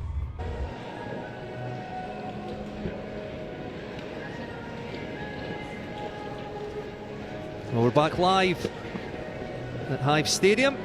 This inaugural final of the Celtic Challenge. Confirmation of the half-time score. Wolfhounds 19, Clovers 17. Well, we thought it would be close, and it absolutely is. 3 tries apiece, and just one missed conversion. The difference between the two sides. Fiona Hayes, former Ireland prop, alongside me. If you didn't know she was a prop, you guessed it with the excitement at the last 4 tries. What's been said in the changing rooms at half-time? Yeah, I think from a Clovers perspective, they'll be pretty happy. I know they were annoyed with their breakdown work last week. I thought it's been exceptional this week. They're getting clean ball, more of the same, just keep that pressure on the Wolfhounds. If you're looking at them, you're probably telling them, get with the win now, use the kicking game a little bit more in the second half, because we know Dana's boot is absolutely immense and can get you out of so much trouble, but it can actually create things as well. So I feel like with this wind we'll see a lot more, I suppose, the Wolfhounds with a lot more possession of the ball than they've had in that first half. Yes, the wind was always going to be a feature of this game, especially when you've got someone who kicks the ball as well as Dan O'Brien. As you say, it's not just kicking long. When the Wolfhounds beat Edinburgh here, there was one try that sticks in my mind where she could have put it through the hands. She had players outside her, but instead she saw the space and was probably the only person in the ground that had seen it across in that far corner beside the scoreboard, and they scored a wonderful try. Yeah, and we saw even in the first half, Bruce, there was variety around her kicking. She probably didn't get as much. She tried to chip it over the top at one stage to have, I think it was Aoife Dalton and Eve Higgins running onto it. So she's constantly scanning and looking for that pace, or sorry, that space. But I would imagine with that wind in the first half, you probably have to zone it back a little bit. You can't try those things that you want to try. But certainly with this wind, I think she'll grow into the game in the second half. And look, they've had to defend a lot of it, but certainly I feel like when they're strike plays off scrums, off lineouts, the Wolfhounds do look very, very dangerous, especially in open space. They really do. And just finishing the chat on the kicking, which of course that does is it maybe forces the Clovers to take more players out, drop them back, and it maybe creates space in the front line instead. But it does make Aoife Curry's job, the Clovers fullback, perhaps even more important in this second half. Apart from that one knock on, she's given a very good account of herself in the first 40 minutes. Yeah, she's been absolutely brilliant. As I said, there was a couple of chips over the top. She couldn't get onto. She had the ability to hold her space back, wait for the bounce and attack that bounce, and certainly her positioning has been brilliant. She'll need a little bit of help, I think, in this second half from her wingers, or else if Enya's dropping into that backfield, it depends on the system that they're playing. But certainly I think she should be very proud of that 40 minutes attacking the ball and just defending that backfield in general. She's been pretty good. I'm looking at the two benches. Who would you expect to be making an impact in this second half?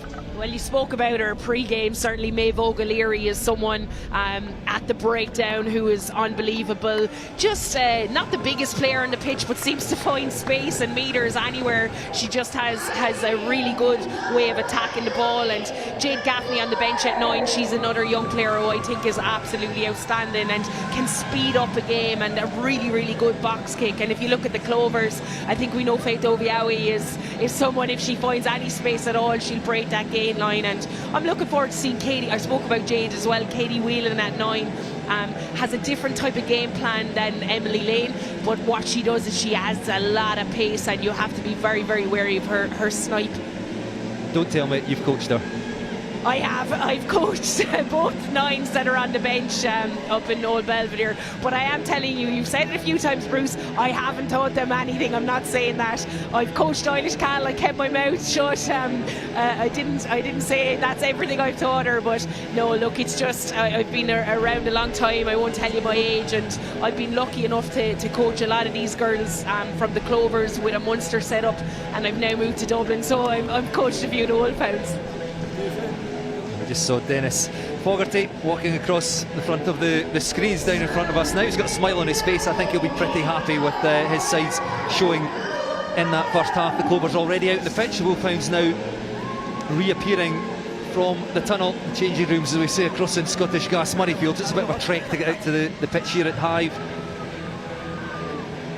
Yeah, and you can see Enya Breen is looking for a ball. She's ready. She wants to get going there in the midfield. The Wolfhounds are still coming out, but you know, sometimes that 10 wants to get a little bit of a bounce before they go. But certainly you can see a spring in the step of some of those Clovers over here. The wingers are bouncing up and down in Lucia Lynn. So looking forward to this last 40 minutes, I think.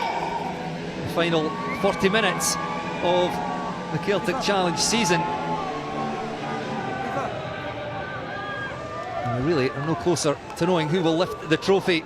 Just 2 points between the sides, the two Irish sides at half-time, two outstanding teams in the competition this year, and they're serving up a fantastic final so far.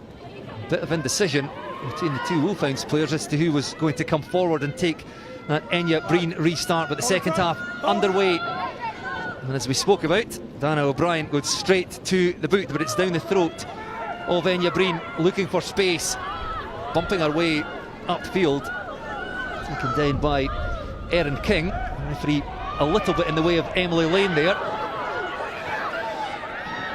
Is that Dalton? It's maybe Stacey Flood, the referee. She's off her feet. The referee may be playing an advantage here. So the first attacking opportunity of this second half goes to the Clovers. Bevan Parsons racing away up that left flank.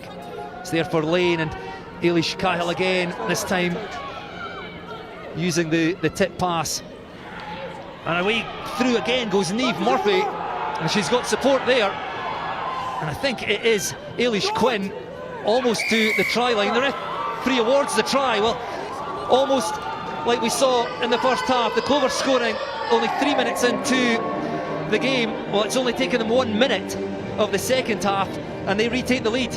Yeah, just unbelievable by Parsons there. She was sniffing on the outside waiting for that offload, and Niamh Murphy, outstanding line break. You could see that snap by Emily Lane. You see it here down the blind side. She carries, gets her hands free. Eilish Quinn, unbelievable. Stacey Flood almost got her down, and Dana coming across, but Parsons is there, does a clear out, and is able to pick the ball up and get over the line. So Bevan Parsons, the Clovers left wing, 31 times capped by Ireland, scored a try in the semi-final, and she scored perhaps an even more important try in the final. Again, a difficult conversion from out wide. Enya Breen unable to add the extras. And the Clovers leading by 22 points to 19, 2 minutes into the second half. Just it's really good start for the Clovers. Eilish Quinn obviously was in the bench. They missed her big time for the, but she just shows her real strength, her ability to stay in, and Parsons needed to recycle that ball quickly and got over. Dan O'Brien almost dislodging the ball from the grip of Eilish Quinn.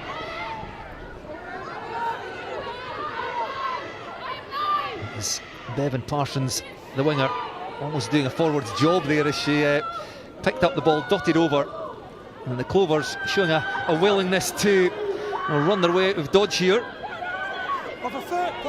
Again, kicking into a difficult wind. Hands in the ruck, and the penalty goes the way of the Wolfhounds. Yeah, I think Erin King was shouting out there to let the referee. I thought his hand was going the opposite way, but certainly, yeah, there was just a little bit of something on the ground there, and you can see, I spoke about her, she hasn't got those couple of penalties in the first half, Erin King, but she's always around that game line trying to be a menace. Erin King, she's ranked 1 in the competition for turnovers with 14 of them. Another look at it here.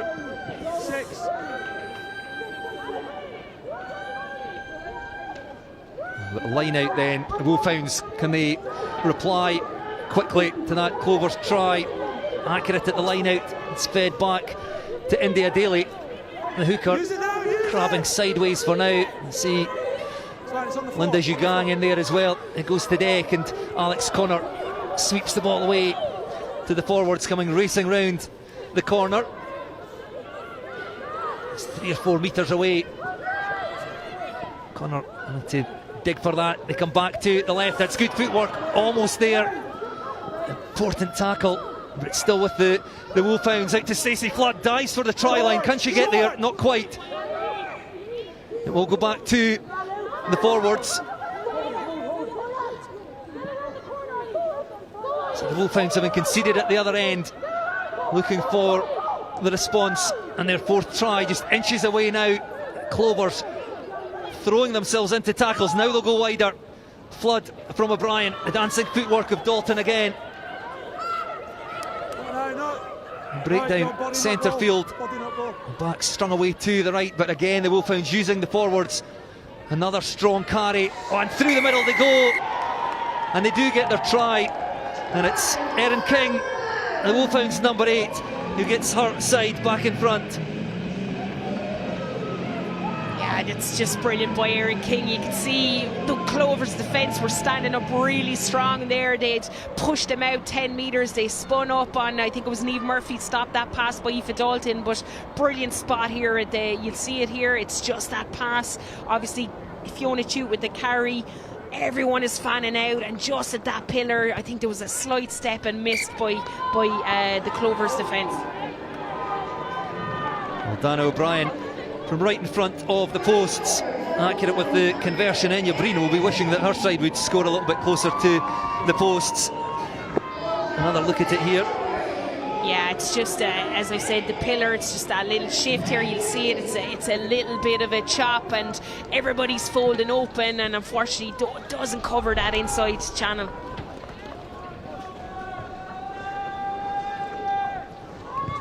So Erin King, the 4th try scorer for the Wolfhounds. And the conversion takes the Wolfhounds out to a 4-point advantage, 26 points to 22, but then knock on from the restart. Ball handed back to the Clovers. It's really end to end. Yeah, just good pressure again by the Clovers. A really low, I spoke about that hanging kick-off. We saw Enya Breen going for a little bit of height there. Aoife Corcoran, I think, maybe just had a slight look up, and that Clovers defence was absolutely belting towards her. Crunch!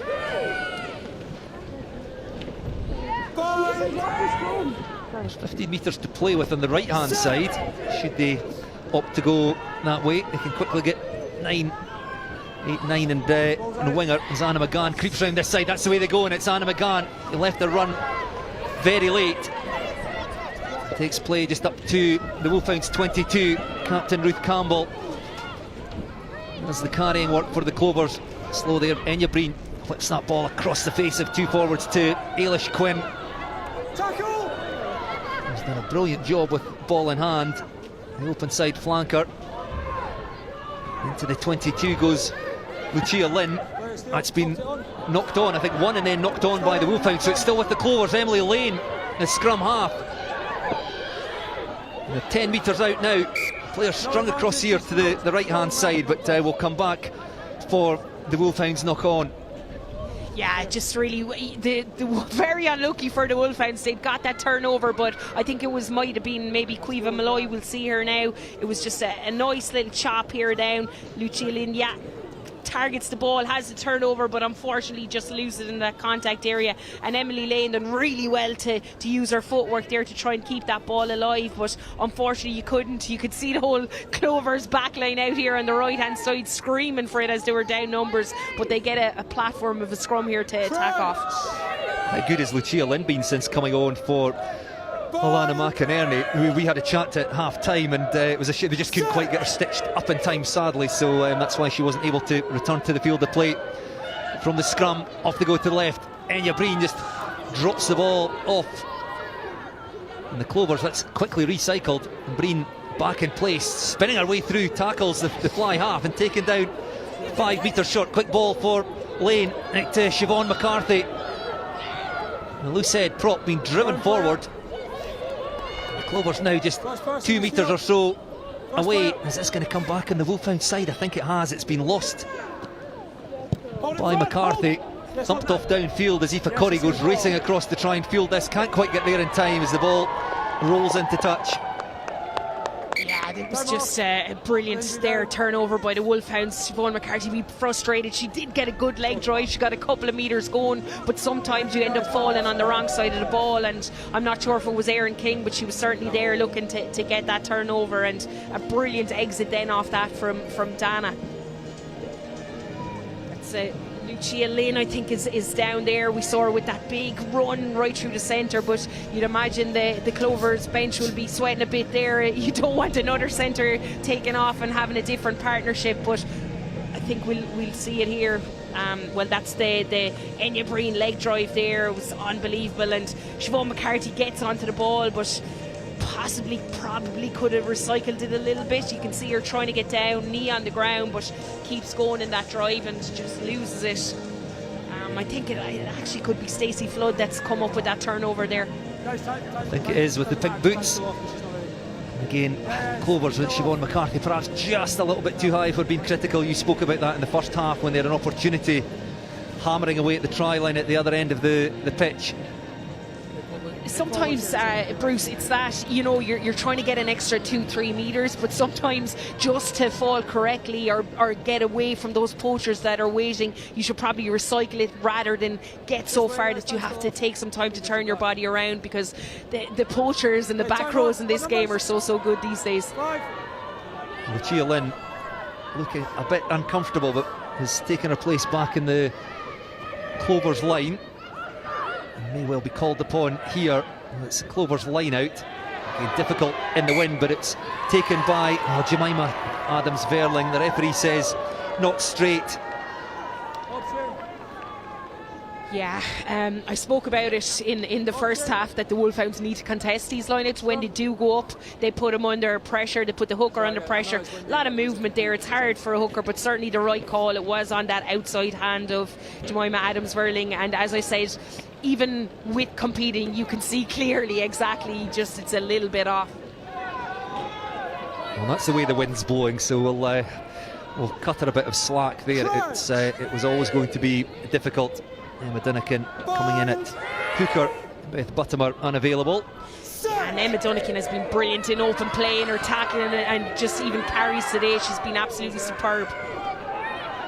Alex Connor to Eve Higgins, and the Wolfhounds, well, they had numbers out wide, but cut clean through the middle, trying to get that ball out wide. It seems to somehow finds its way into the hands of Stacey Flood, and then Vicky Elms-Kinlan, who scored the Wolfhounds' first try, takes play up towards the 22, and squirting out the back of the breakdown, been knocked on by the Clovers. It will still be Wolfhounds' ball. She's not played the night, she's just come round the ruck, she's come through. Yeah, you can see Eve Higgins pointing to the ruck, but he probably should be telling her, you're not the captain here today, I won't be talking to you. But yeah, I can see her point. She's basically saying that the Clovers' drive on that was interfering and hit the ball, but really well by Robin O'Connor. She was trying to get out to Flood, but Anna McGann brilliantly getting up her hand in there, and you can see just sometimes if there's stuff going on, it's easier for the ref to say, look, we'll go back to the original thing, which was a knock on by McGann.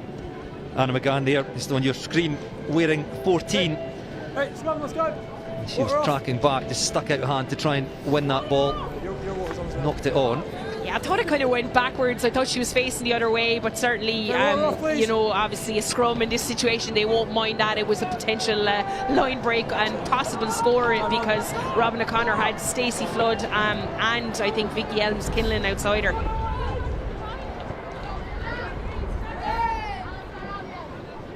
So 51 minutes played here at Hive Stadium. In the first ever Celtic Challenge Final, it's the Wolfhounds with a 4 points advantage over their Irish rivals, the Clovers. And a scrum picked up at the base by Erin King. In behind to Connor and O'Brien, and they're looking to go wide here. Stacey Flood injects herself into the line, and the Wolfhounds up to the Clovers 22. Referee happy with that. charging through contact into the 22. O'Brien using the forwards now. Stacey Flood calling for play to go to the right. Wolfhounds defence trying to reorganise quickly. Dan O'Brien waiting for this one. Very slow ball from Connor. Pass not quite as accurate as it could have been. The line speed is really good by the Clovers here as well. A brilliant turnover. They forced the knock on and won this one. The Wolfhounds quickly trying to get some players into the backfield. The referee says no advantage there. It was just all a bit untidy. We'll come back for the scrum. Yeah, I think the Clovers should be very happy with that defensive set. They literally targeted the ball. There was double hits. They brought the line speed early on, and then you see here the bouncing ball. They are the first to jump on it. There was a couple of hands in there, and certainly you can see the advantage. They couldn't get obviously a breakaway off it, but they'll be happy to go back for that scrum. Seem to be rejuvenated at half time. You know, this Clovers team, they're really up for it. They're trying to suck the energy out of the game, and those big hits they're putting in are massive. Ailish Quinn has come up, and Kate Kernane has had a couple of big huge hits in there as well. So unbelievable defensive set. Holding firm at the scrum out to Breen, and again they'll try and run their way out here. There's two players in the backfield for the Wolfhounds. They're kicking into a stiff breeze. Well, now they're going to kick, and that will go straight to Stacey Flood. Full back for the Wolfhounds. Can't quite be caught, and she's created a bit of space there, and away they go down the left hand touchline. Well, they've gone, and the Wolfhounds will go in. The kick return. Clovers kicking to Stacey Flood, and then two passes and the Wolfhounds going in the corner. Yeah, Vicky Elms killing there, just unbelievable footwork. If you give her any space at all, she is absolutely exceptional in pushing that ball to the outside hand and finding it. Unbelievable work rate, and it just shows how deadly this Wolfhound squad are. Stacey Flood, a little bit of footwork, a slight offload to Robin O'Connor. You can see it here, she just straightens up, gets the ball away to Robin O'Connor, who straightens up, and then the hands are released. Vicky Elms, poor Enya Breen in the backfield. She almost had her, but it's that in out and just absolute gas after that. So hard to stop. Brilliant by Vicky Elms Kinlan. Scored the Wolfhounds' first try after 7 minutes, and then scores their fifth try 15 minutes into the second half. Dan O'Brien from out wide on the left catches that nicely just across the face of the post. It's the Wolfhounds 31, Clovers 22. Yeah, and we see Lucia Lynn is down again, and I would imagine there'll have to be another change here. Maybe Kate Flannery can come on in that centre position, but since she's come on the pitch, she's been unbelievable. It's sad to see her going off like that.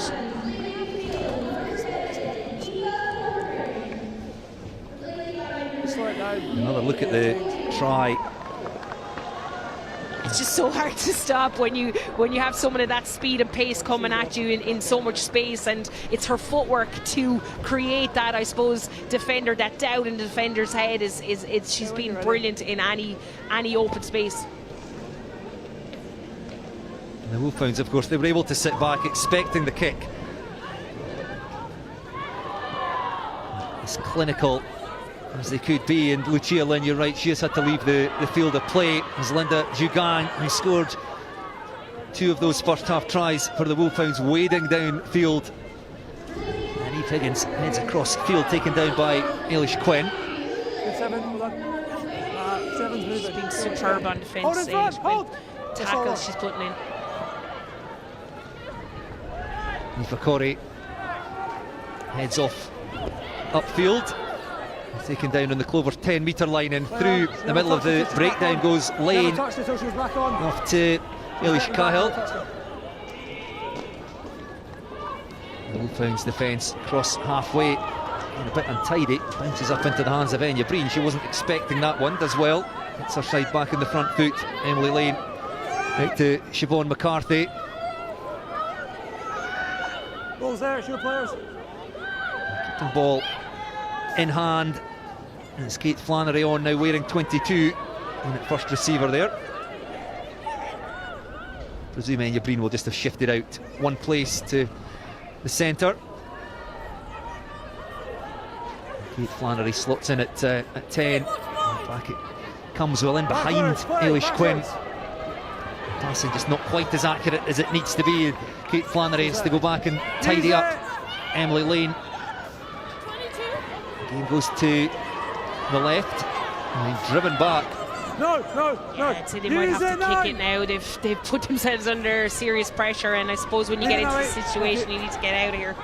Dan O'Brien and Stacey Flood waiting at the back, taken by O'Brien, uses Flood, and then the two centres working their way back. But, well, I've seen space in behind, and that's a beautifully judged kick. I think that could be a 50-22. I'm not 100% sure. It was unbelievable kick there, just slides off the boot, and yeah, just inside the half. Really well done by Stacey Flood there.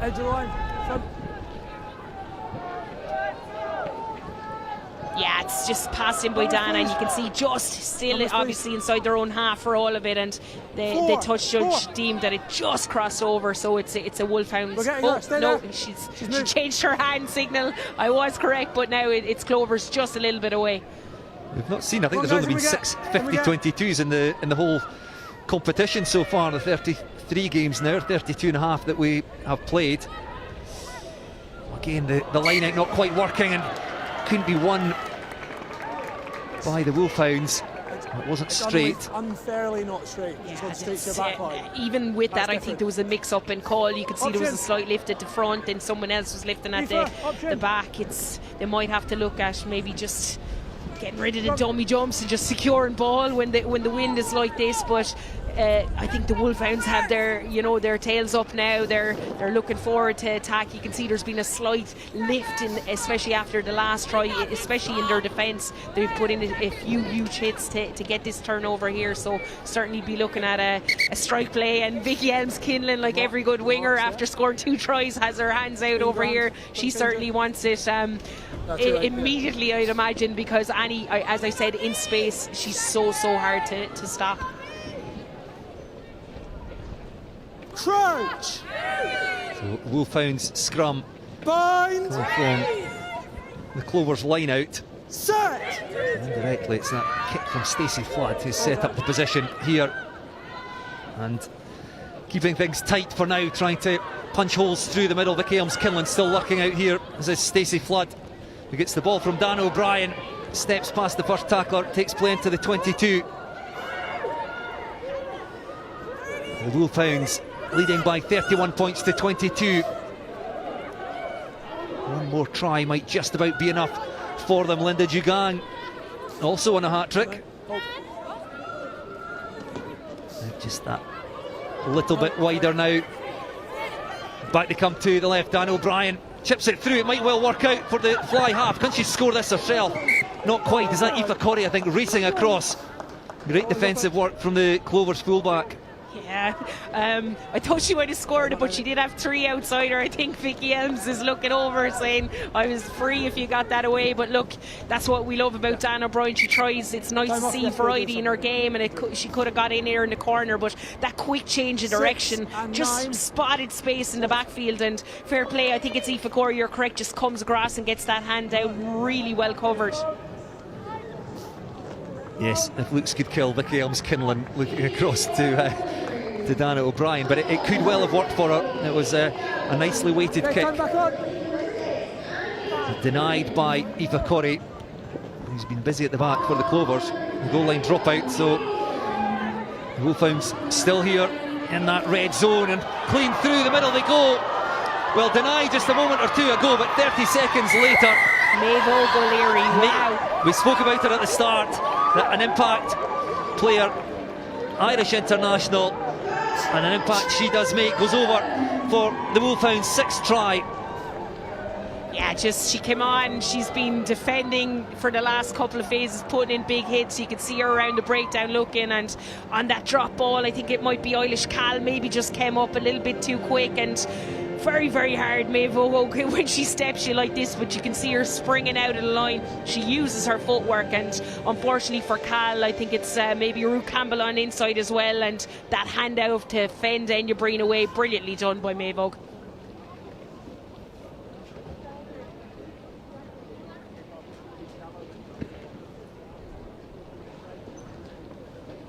We're into the final 20 minutes of the game here at Hive Stadium.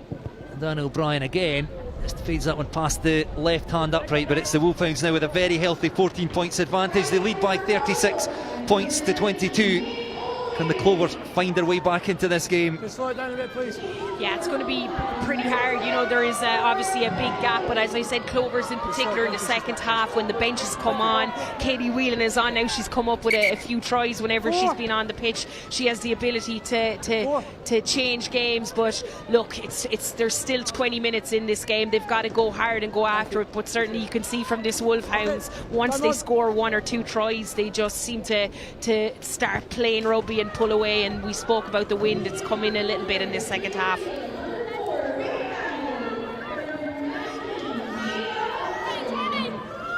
Well, the Wolfhounds very flat there. Dan O'Brien takes the best option and just thumps that ball, wind assisted, downfield, and a horrible bounce. Kate Flannery on a replacement fly half, couldn't quite get there. Just puts a foot on the touchline. That'll be a Wolfhounds throw. Yeah, and look, it's that wind, and you have everyone shouting at you, telling you to stop the ball, you know, not leave it out because they want to play. But unfortunately, it was just, you can see she gets her 2 hands in it, and it's that step just over the line.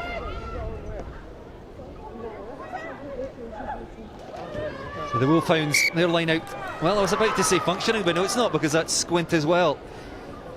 Yeah, that's fair. I think it was just slightly on the outside shoulder. It's one of those ones that you wouldn't have, if the ref didn't call it, you mightn't have spotted it, but he was correct. He's right down the middle there, and the Clovers will get a chance. And I think you're coming, I suppose, with the 2 tries in the balance here, you'd be expecting that they will try and hold on to the ball and not just kick it away, maybe attack up those wide channels in particular. We haven't seen Parsons enough on the ball in the second half.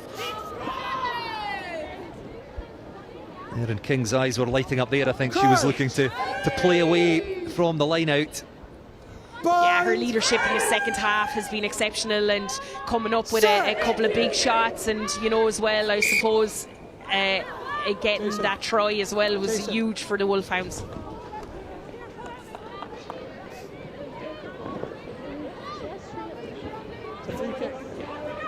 Free kick from the scrum. So an easy out, if you like, for the Clovers. All they can do is send that as high as possible. It's always going to be difficult in the wind. It's been knocked on by the Wolfhounds, so it works out for them. Yeah, that was a nice little spiral there by Kate Flannery, and I think it was Maeve O'Leary, Caoimhe Malloy were both in there. No, sorry, my bad, it's Sophie Barrett were both in there, and there was a slight knock on in the midst of it. If you hold for me, it's obvious if they go back. That's all I'd ask. Don't chase. No, too late now, mate. Sorry. It's not your fault, it needs to be a bit quicker. But it's interesting to see, you know, with this Clovers team in particular, they tend to attack off scrums a lot of times with their back line. We haven't seen the 8 pick and go at all, and Jemima Adams Verling in space is huge, but we know how good Niamh Murphy and Enya Breen out there, if they can get their hands on the ball, they'll certainly find space and get through it. It's Emily Lane out to Breen again, and then Flannery, the flat pass. As the Clovers play off to that left-hand side. And conceding the penalty 15 at the breakdown. It's crawling forward, I think. Not releasing.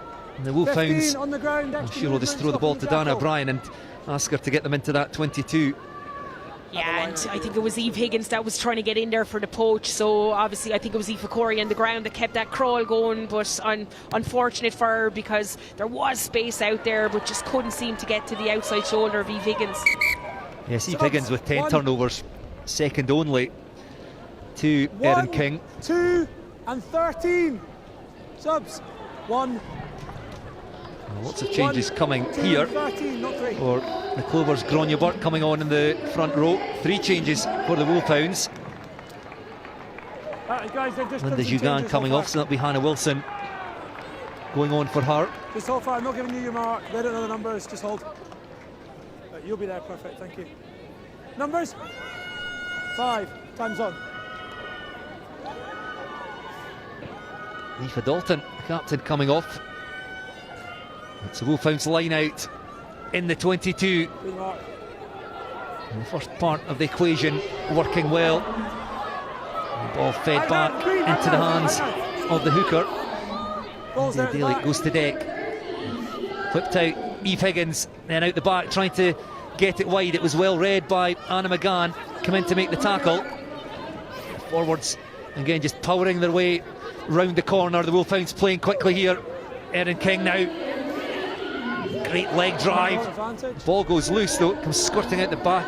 Leave it out 6, leave it 6. Clovers have snapped that up. Advantage for a knock on. Now, that's what they do here because the Wolfhounds have dropped 3 players back. Use it. They somehow have to find some space if they're going to kick this as Abel Flynn takes the ball into contact. Stay on. Yeah, I think they'll probably have to maybe have it slightly contestable there by Katie Whelan just so they can get their hands on the ball. Katie Whelan, yes, on for Emily Lane at scrum half. It's with Stacey Flood again. Like to link with Dana O'Brien, just spins away herself, the Wolfhounds fullback. And the Wolfhounds just using the forwards, and Dana O'Brien going that little bit wider. And the Wolfhounds playing with pace. They seem to have come up a gear here. Stacey Flood throws the dummy on the inside, goes herself into the 22. Gets the hands free, finds Erin King, the number 8. The Wolfhounds though have turned that one over. Crucial again. They can ill afford to concede another try, trailing by 14. About 13 minutes left to play in this Celtic Challenge Final.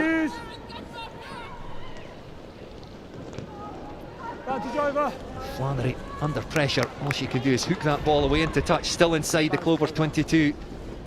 Yeah, that was a good exit. There was pressure coming through by Erin King. She was going flat up there trying to close down Flannery, so she done well to get the distance, but unfortunate for Erin King there. She's had a couple of carries just when she's getting into space. She's lost sight of the ball, but you have to say she's been absolutely everywhere today in defence, attack. She's leading the line out from the front, but she'd probably be disappointed herself with those 2 knock-ons, because I would imagine she always expects the best because she's a class act. Another great line out this time. They opt to play away. It doesn't work at all, and the Clovers could have some space out here on the right hand side of the pitch. And off goes Anna McGann. Good footwork, finds her fullback Aoife Corrie. And goes Katie Whelan to try and win that ball, but the Wolfhounds getting the better of the Clovers at that breakdown. A quick tap and go. The Wolfhounds just almost onto their back, up to the 22. Quick ball there, and there's perhaps some space out wide. The Clover defender screaming for teammates to get round the corner, and the Wolfhounds back inside the 22. Dan O'Brien, one more try, I think, wins this game for the Wolfhounds as they hunt their 3rd title in a row. O'Brien with the inside pass this time.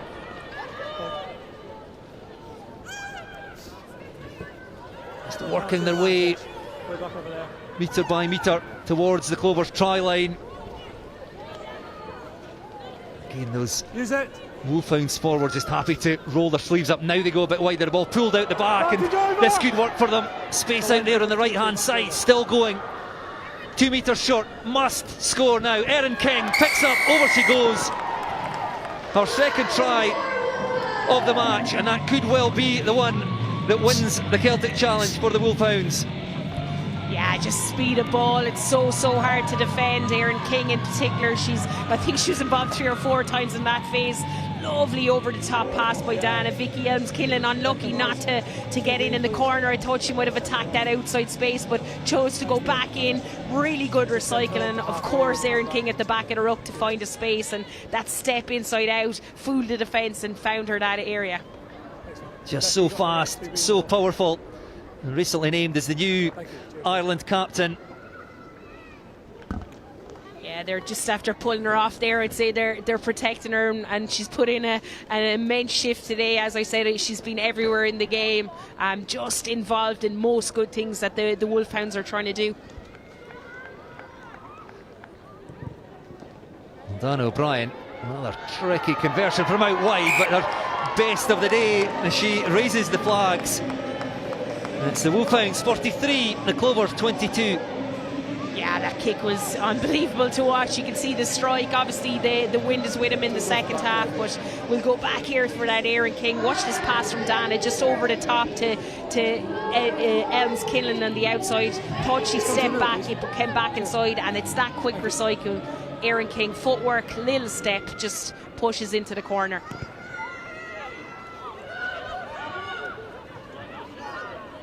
So 9 minutes left to play. And the Wolfhounds leading by 21 points.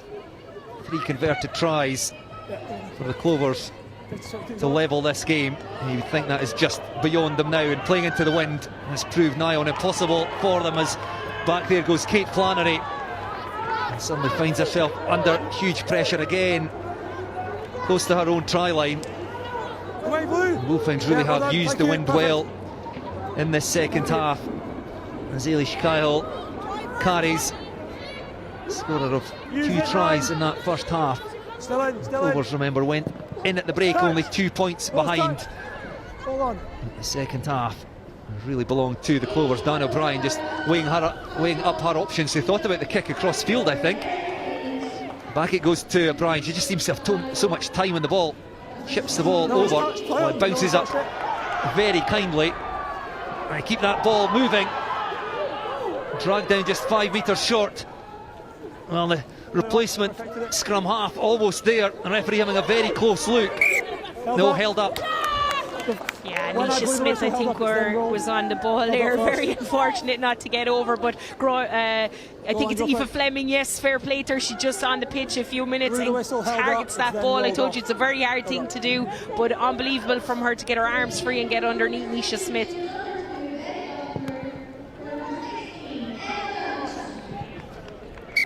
Well, that ball going straight out from the goal line kickoff.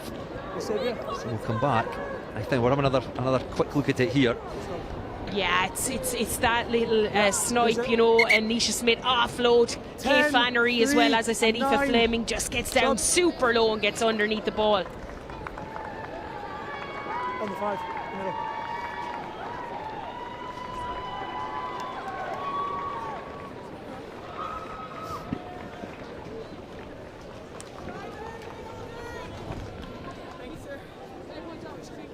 Complete. So 6.5 minutes left, and the Wolfhounds, I think, looking to just put the icing on the cake here. So the goal line restart goes straight out, scrum right in front of the posts. Any number of options here. Bind. Yeah, Jade Gaffney's there, and you can see that they've strike plays off both sides. Obviously, Vicky Adams Kinlan is looking for it on her side to get the hat trick, but we've got Amy Larn out here wide as well. They're so hard to defend these plays because there's so much movement as the ball goes in. You can see the defence is trying to shift and cover it, but it can be quite hard. Yes, Jade Gaffney on wearing 21, vice captain of the Ireland under-20 side last year. Bind. So the Wolfhounds have split their backs. 3 left, 3 right here. Straight to knee, 17. And the referee awards the penalty, and they'll just tap and go. Taken down just a metre or so away. And the forwards looking to power their way over, and they do indeed. And that is the game and the title for the Wolfhounds. I think Caoimhe Malloy, the latest try scorer for the Wolfhounds. Yeah, she's delighted with that because I think she won the scrum penalty on her side as well. But quick thinking here by Maeve Oak, back at the scrum, a little tap, and tries to bury her way in there, but really well defended. And it's just, as I said, that recycle, that speed of recycle. Jade Gaffney to Caoimhe Malloy. No way Kay Flannery could stop her coming at that pace. There's a good 5 minutes left, happy enough.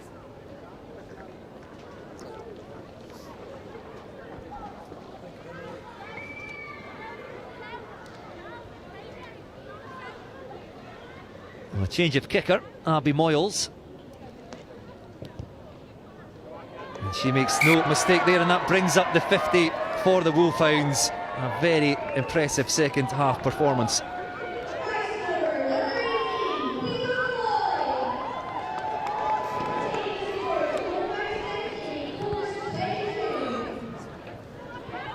It's gone 10, fine. Oh, yeah.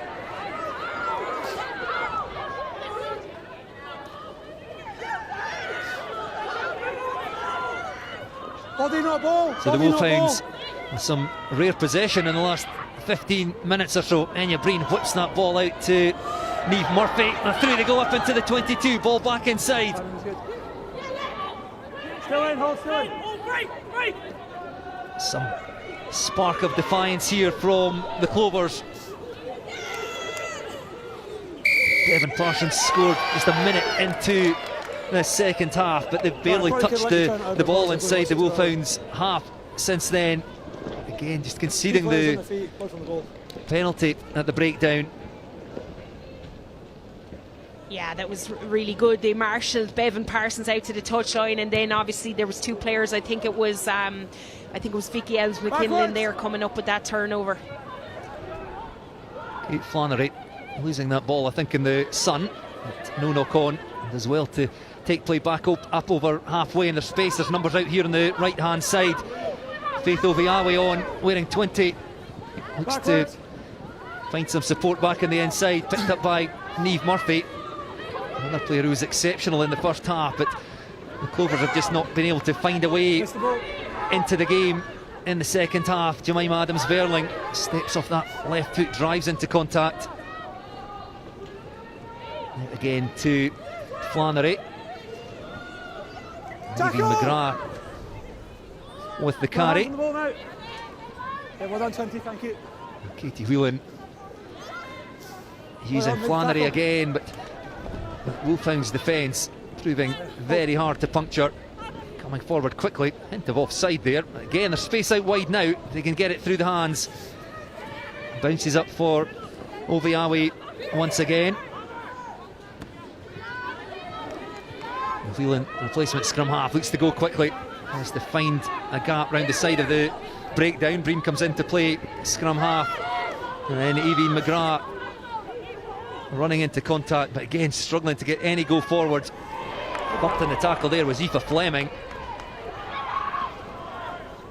Offload by Niamh Murphy. She sensed there was space out wide, and off go the Clovers through Ailish Quinn. One of the top performers, I think, colours today, the open side flanker. He's got through a power of work. Back to Cahill again, pulls the ball out the back. And again, Wolfhounds' defence just slightly narrow, but the Clovers passing not quite as accurate as it needs to be to get that ball quickly to the edge. Never lifted it. Quinn again, it's very physical. It's there on a plate for Whelan, and then charging through a gap. Anna McGann finds her fellow winger Bevan Parsons, and the Clovers up to the 22. No, second right. Looking for what perhaps will be the final score of this game. Eva O'Flynn now. Good. Back to Breen, three forwards there. Again, the tip pass by Gráinne Burke. Not going in the tackle. Bevan Parsons accelerates through a gap, and Parsons will score. In she goes. Well, she's bookended the second half, scored a minute into the half, and then she scores a minute from full time. Yeah, absolutely brilliant by the Clovers. Never say die attitude. There was a big carry up the middle by Eva Flynn. Flannery getting involved as well. There was a couple of offloads. You could see Gráinne Burke, a little pop here to Flannery out the back, and Parsons in space like that. Abby Moyles in the backfield. There is no way you can stop her, and you just look at the scoreline right now and it's 50-27. You don't really feel like this game reflects that. I thought the Clovers were exceptional in attack at times, but you can see how clinical the Wolfhounds are when they had possession, especially inside in that 22. They just were so good and so hard to stop. Enya Breen puts over the conversion, adds the 2 extra points, so the Wolfhounds 50, the Clovers 29. We still have time for another restart. Look at it again here, Bevan Parsons. She took off, she knows where the try line is, that's for sure. You're right or left? So Fiona, let's get your thoughts then on our player of the match. Yeah, look, I'm going to name a few Clovers first just to give them their kudos. I thought, unbelievable. Niamh Murphy was, Ailish Quinn just exceptional in attack. But for me, just the work rate, everything about what she did today, I thought Erin King was exceptional. I have to give a shout out to Aoife Dalton as well and Vicky Elms-Kinlan, but just in the line out and all across the board, Erin King was good today. Erin King, our player of the match. She will be on the winning side. She's off the pitch now. She came off about, I think, the 68-minute mark. Might have done more than enough in those 68 minutes to catch your eye. And the referee blows for full time.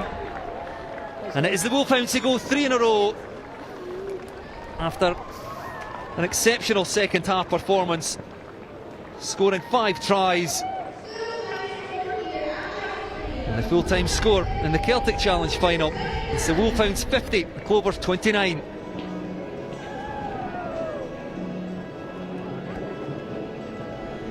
Yeah, you can see here they're absolutely delighted with that. You know, it's tough. You're travelling over. Sometimes you're trying to see how you can, how the bodies feel. But I thought both teams went absolutely after it today. The Clovers obviously on the end of a hard scoreline, but I thought some of the players put their hand up, especially for Irish selection. They were excellent. Just Wolfhounds clinicalness, the bench that came on, Maeve O'Leary, and you have that leader, that captain Erin King, just involved in everything across the board. Some amazing performances, and I think it was a thoroughly enjoyable game as well. We really couldn't hope for a better final, our first ever Celtic Challenge Final. It won't be the last. The two Irish sides putting on a real show here in the sunshine at Hive Stadium. Beautiful view over the top of the south stand there to the Pentland Hills, the sun lighting them up as the two sets of players, we said at the start, they know each other well, smiling as they congratulate each other going along the line. Yeah. We're looking at some of those second half tries there. And this, I spoke about her.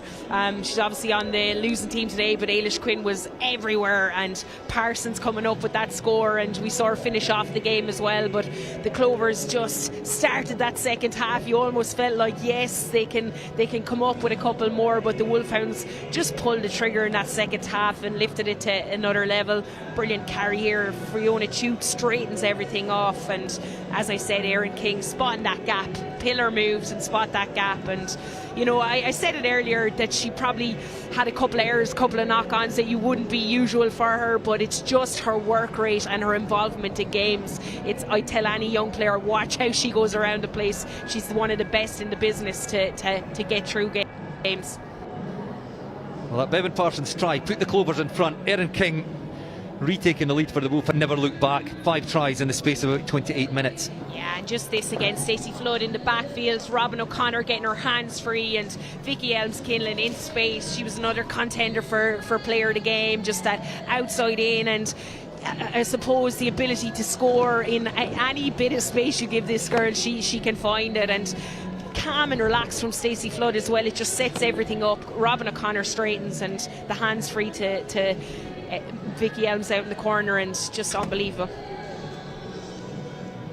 Yes, great footwork by the winger, and you're Breen with a thankless task trying to make that tackle.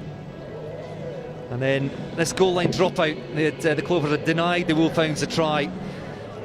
This is Maeve O'Leary at her best. Defensively she's superb, but she spots the space, and even here the handoff to Enya Breen in the end, it's not an easy thing to do, but she's able to keep her feet, and obviously delighted to get over for that one on her return from injury too. I mean, the Clovers will be disappointed with how they defended that, but still she gets in. Eilish Cal does everything right, she goes low, but unfortunately it's Maeve Oak's leg drive gets past both players there to score. Yeah, showing her quality. It's her second try of the Celtic Challenge, and her 7th appearance, returning from an injury.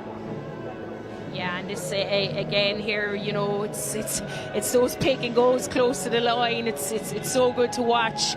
Erin King again here. It's looking up, looking at space. We see this as well, Dana, that over the top, and Vicky Elms. I thought she was going to go for the hat trick there and hit that outside channel, but just leaves the ball back, recycles it, the correct thing to do, and Erin King spots that gap again.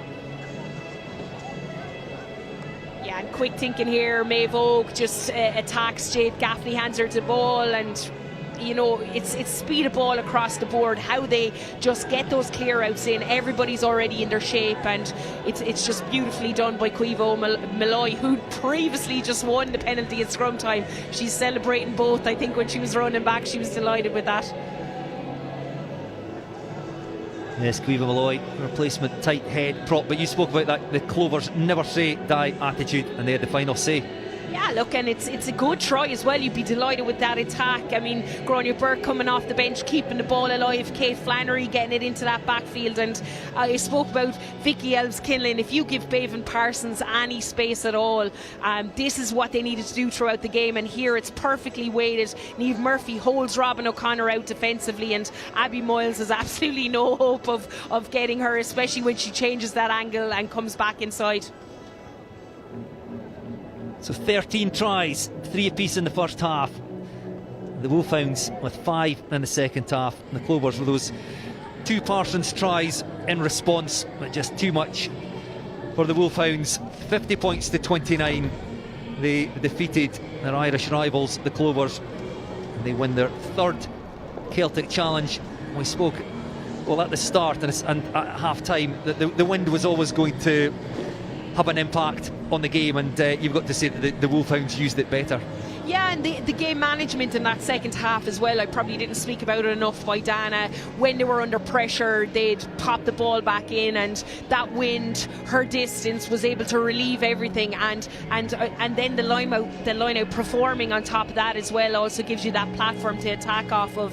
So yes, they probably used it a little bit better in the second half, but I feel like in the Clovers in that first half they were trying to attack from hand. Maybe we'll look back and might have kicked a few more, but in saying that, I mean, look at the Wolfhounds backfield. You've got Stacey Flood and dropping 3 players at times, especially when the ball wasn't in their half, so it can be very hard to find that space back there. Yes, I think in that second half, when the Clovers were playing into the wind, the Wolfhounds, they know what's coming. They can drop players back, and the Clovers did try to keep it in hand for a few phases, but at some point you've just got to kick that ball. But it didn't work out for them, and I think on 2 occasions the Wolfhounds just come straight back and score. But you could see, well, we've now switched to the Wolfhounds huddle. We were just looking at the Clovers one. Dennis Fogarty, I think he will still, although they've lost the game, I think he can be very proud of the effort that his side put in today. Yeah, and look, I've followed the tournament. I've been involved from start to finish, and for me personally, I thought the Clovers was probably their best performance today. The scoreline doesn't reflect that, but yeah, Dennis is a great character, and I'm sure they're having a bit of crack inside there, and they won't be disappointed with the performance. Obviously aspects of the game they'll be annoyed at, but just I think overall they can be happy with their defensive set at times and just a few leaks here and there. Yes, Dennis Fogarty there, and a lovely guy. You see a smile on his face, but it's Neil Alcorn who has steered his side to 3 consecutive titles in the Celtic Challenge. What does he bring to that Wolfhound side? Yeah, look, as I said, I do a bit of coaching, so I'd always ask the girls, you know, how are you getting on? What does he offer? Because I know Fogarty very well from Munster, and certainly he's got a great calmness about him, a very likeable character, and offers, you know what, it's a very simple thing to say, but offers feedback that people can work on, and what he's looking for and where he's trying to go. I think he's got a clear game plan there, and you know, as I said, Dennis is a real character, but it's when you look at how 3 Celtic challenges is a hard feat to do, you know, and he's come up, and it's similar girls, and also he's spreading the game time. He's changed up the formation of the teams. He's given girls a chance to shoot through and try and be seen for, if not the Six Nations panel, the under 21 panel that will be happening around the same time as well. while we're talking coaches, the Ireland coach Scott Beeman, we mentioned that at the start of the game. What's he learned today? Yeah, I think he'll be happy with. He obviously will already know what direction he's going in terms of selection, because it is quite close. But I feel like you're looking at the wingers. We've seen Anna McGann, we've seen Parsons. I think Vicky Elms-Kinlan might have put her hand up today in space. Her physicality, she had a turnover down there at the end. I'm sure people will be giving out to me how she didn't get player of the game, but I just, she came up with big moments in the match. She's someone that will put up her hand. Eilish Cahill came onto the pitch today and scored a couple of tries. Obviously, probably was looking at coming on maybe 30 minutes in, and to be able to come on after 15 minutes and put in that kind of performance, I suppose, at scrum time as well, it went really well for her. Vicky Elms-Kinlan was never going to get player of the match. You were always going to pick a forward. I'm just surprised that it was either Linda Jugang or Eilish Cahill. Do you know what, Bruce? I'm going to tell you this. As long as I've been on, and I've done about 6 matches so far, I've picked backs every time, and I'm getting torrid abuse, and I think there's a fan club set up around props. Why don't props ever get player of the matches? I blame the coaches for taking them off too early. That's why I can't do that.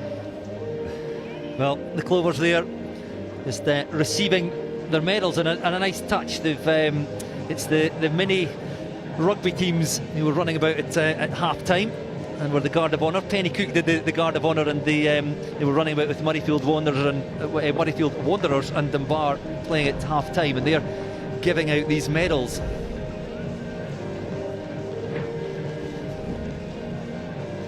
It's good to see the kids there as well. They've obviously been here from the game and played at half time, so it's a nice effect for them to meet, I suppose, some of the girls that will be playing with in this Six Nations as well.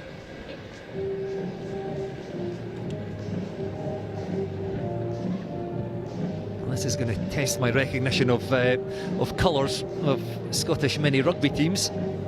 Penny Cook were in pink and blue because they were the Guard of Honour. Murrayfield Wanderers in the blue and red stripes. Dunbar, they're green and white, I know that much. So the match officials heading across to be given their medals. They did a good job, and we had a TMO for the first time where we didn't need him. Yeah, we had him last week down in Dexcom Stadium, and I think it was used once, but certainly you have to say fair play to the referee. There was a couple of times where he could have gone to see was it held up, but his positioning today was exceptional, and whether you agree or disagreed with some of his decisions at the breakdown, I think he was consistent and clear in what he wanted from both teams there. So look, I've never talked to a coach, and including myself, after a game and being 100% happy with all the calls, so you're always going to have that, but I thought he had a great game here today. Johnny McKenzie, firefighter with the Scottish Fire and Rescue Service, assisted by Murray Oliver and Rebecca Rees, all played their part. Finlay Brown was the TMO, not called upon.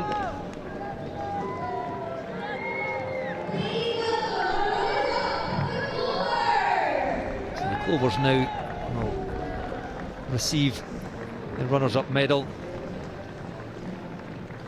And nobody wants that, but look, I think they can be proud of their performance. It's been a long tournament, and just falling at the end is no mean feat.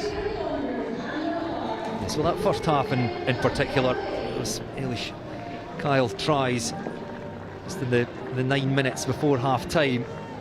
They went in trailing by 19 points to 17, and then got themselves in front with that Bevan Parsons try. And at that stage you thought, anything could happen here, but credit to the Wolfhounds. They did play that second half beautifully and ran away with it in the end, but the Clovers gave us a real game. Yeah, it was almost like the Wolfhounds just lifted it another level at times, especially in attack. The Clovers were throwing everything at them themselves, and even defensively I thought the Clovers were very good I suppose in chopping and then bouncing and covering those wide channels, but certainly the Wolfhounds just seemed to find space any time, and it's all got to do with how quickly they recycled the ball and just playing on top. Yeah, it seemed to be around the hour mark they found another gear, and everything just started to happen a bit more quickly. The Clovers, they were the little ball that they had, they were struggling. I think with the wind, they weren't maybe as accurate as they would have liked. The set piece or the line out maybe didn't function as they would have wanted. But the Wolfhounds, they did have that extra gear, and they played at a pace that the Clovers just couldn't live with in the second half, and they will now come through to pick up their winners' medals. Yeah, and very well deserved, you have to say. And it's so cute with the player beside him giving the medal. It's a nice little top off on that. Although if I was one of those kids, I might throw it in my pocket myself.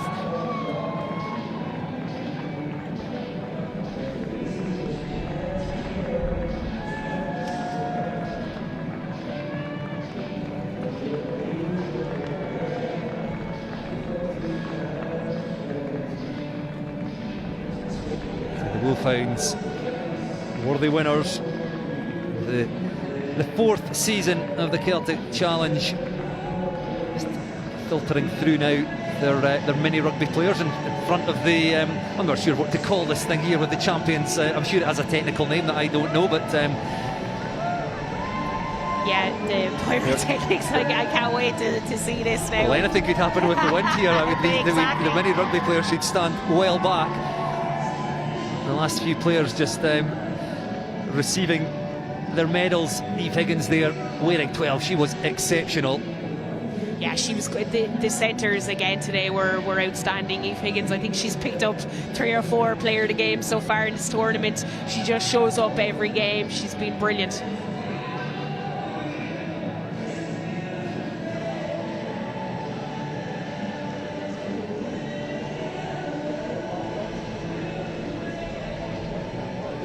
Yeah, like they're all there. They're getting ready to lift that cup or lift that shield. You can see they're looking over, waiting for the big moment, and it's been a hitting the boards. But it's been as I said, it's been a really good tournament. Some of the rugby on showcase has been outstanding, and it's given some of these players a chance as well to show what they can do and try and reach that high performance level.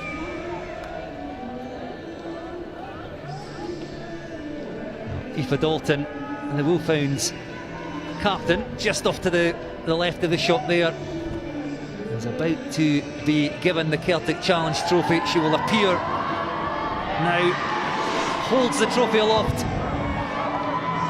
And the pyrotechnics, well, we did say stand back. They're looking nervously over their shoulders, the Wolfhounds, as they hold the trophy up. The Clovers are well back. They're afraid they're going to get hit on that, but yeah, it's pretty cool. The fireworks are going off here as well. Well, you can see what it means to them.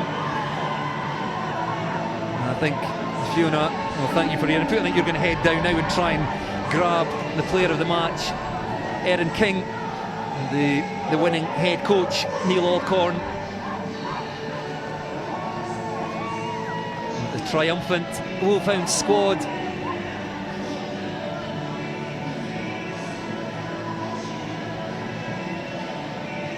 Three titles in a row.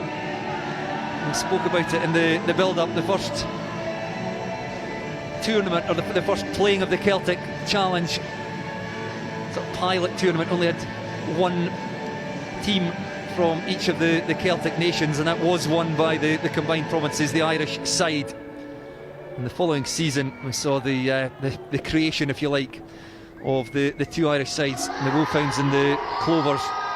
And since then, the Wolfhounds have lifted all 3 of the trophies they have competed for, and they've set the standards for the other Celtic Challenge teams.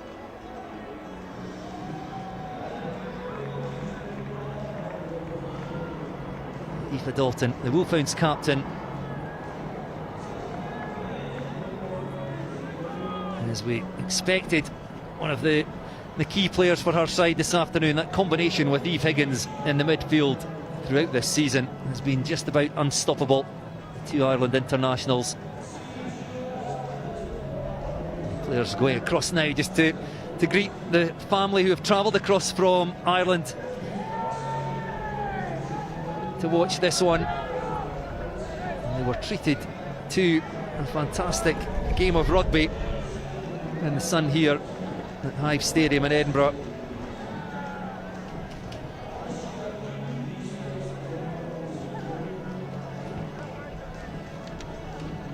And these playoffs have been a great addition, it has to be said, to the Celtic Challenge.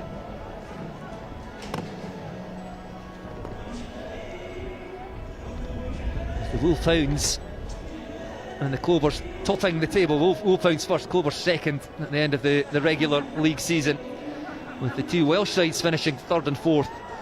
So we travel to Ireland for the semi-finals. The Wolfhounds seeing off Brython Thunder, and the Clovers defeating Gwalia Lightning to make their way to this final. And it's serving up an absolute cracker for us.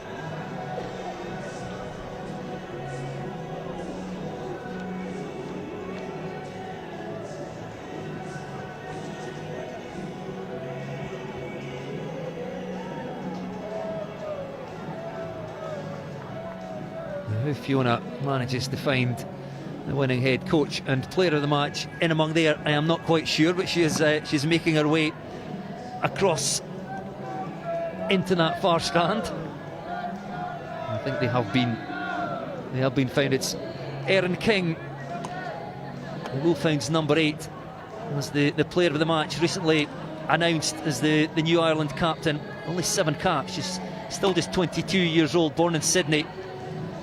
The World Rugby Women's Breakthrough Player of the Year in 2024, and then picked up that injury against England in last year's Guinness Women's Six Nations. A nasty knee injury. Back to full health now and firing on all cylinders, it would appear. Started out favouring the Sevens game played in the Paris Olympics.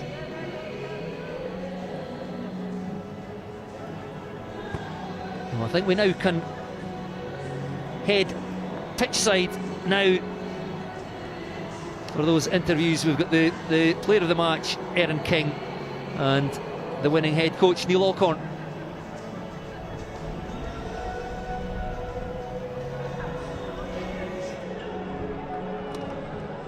Absolutely, congratulations. I'll go to you first, Neil. I need to know what was said in that dressing room at half time, because it was just another level. Obviously the Clovers came out and scored that first try, but when you just lifted it, it was superb to watch some of that attack in rugby. It's kind of basically what you kind of said. We basically went in and we chatted a little bit around like our defence and some breakdown stuff. I just say we have to play with excitement. It's what we've done all season, and they were brilliant in the second half. Says you've got to have a go. Nothing else, just go after it, and they were brilliant. Yeah, and even some of the changes that came on, they made a huge impact. But was there any area, I know you said to have a crack, but any area in particular in that second half where you felt like you could have really improved and put the Clovers to the sword especially? Yeah, I think a little bit to show our breakdown speed, and if we can get after our breakdown speed, and we showed about maybe 10 minutes that in the first half, scored 3 tries, like we've got to get after it again, and like it showed just some of the skills that we have in the team. It's a joy to coach. Yeah, and just from you, obviously, congratulations. This is your third time, I suppose, winning this tournament. It's been wonderful to watch from myself, even on the outside this year. But have you seen a rise in the competition over the last couple of years? Oh, massively. First year was always tight, second year was really tight. And this year, like you can see from the score lines with ourselves and even Clovers, it's been some really, really tight games, and it's just brought us all really closer together and just elevated the rugby. Brilliant. Thank you. Congrats again. Erin.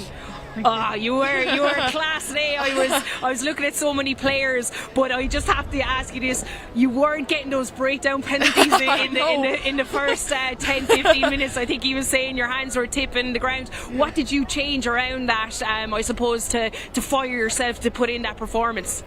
Yeah, I suppose I just had to listen to the ref, which I don't really enjoy doing, but yeah, I suppose I'm so lucky to be surrounded by a team full of absolute superstars, and we just pick each other up. So yeah, when I gave away a penalty, I knew they had my back and that we'd fight on the line for to hold them up. So yeah, everyone makes mistakes, I guess, and you just have to next job and keep working together. Yeah, you've some players on that squad that are outstanding, but just looking at the stats throughout the tournament, I mean, in the line out, you are top of the charts being hit. You've the most turnovers, just ahead ahead of Eve Higgins. And I mean, did you enjoy this tournament? You're coming obviously on the back of a big injury, and to have you, for everyone in Ireland to watch you play, it's just been unbelievable. But for yourself, did you enjoy getting yourself back into it? Yeah, I suppose when I got injured, you kind of have to forget how much you love the sport, but rugby gives me so much and purpose and so much joy, and getting to play with the Wolfhounds team was really enjoyable. And you know, the rehab was really tough and I did work really hard, and I imagine days like today, and the fact that they've come to a light is amazing, and I'm just so grateful and so lucky every time I get to take the pitch, because it can be taken away from you so quick. So I just love it, and I love everyone's company, and I love it. And the last question, I'll leave you celebrate then. Just I know a lot of people hate answering it, but is there any young players in the tournament out of, I suppose, the both teams here today that you've seen come through and really put a stamp on and pushing themselves forward for the Irish national team? 100%. Like in our Irish squad, we've 9 new caps, so hopefully, and loads of them have been playing in this Celtic Challenge. You know, we've got the likes of Ailish and Jemima, and then Robin, and yeah, like it's so exciting, the girls coming through, and it's such a pleasure to play with them. I'm so lucky to be surrounded by such amazing girls coming through the pathway and have coaches like this. Have coaches like this bringing us up. Enjoy yourself. Thank you so much.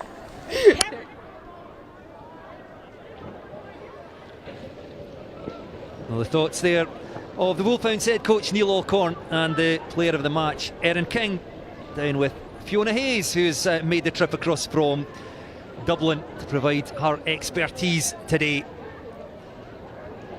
And that draws to a close what has been an outstanding season of Celtic Challenge Rugby. But there's more top-level rugby coming up, only a couple of weeks, with the Guinness Women's Six Nations kicking off on Saturday the 11th of April, featuring many of the players we've enjoyed watching in this competition over the past few months. In round 1, Ireland travel to face England, while Wales and Scotland go head-to-head at the Principality Stadium in Cardiff.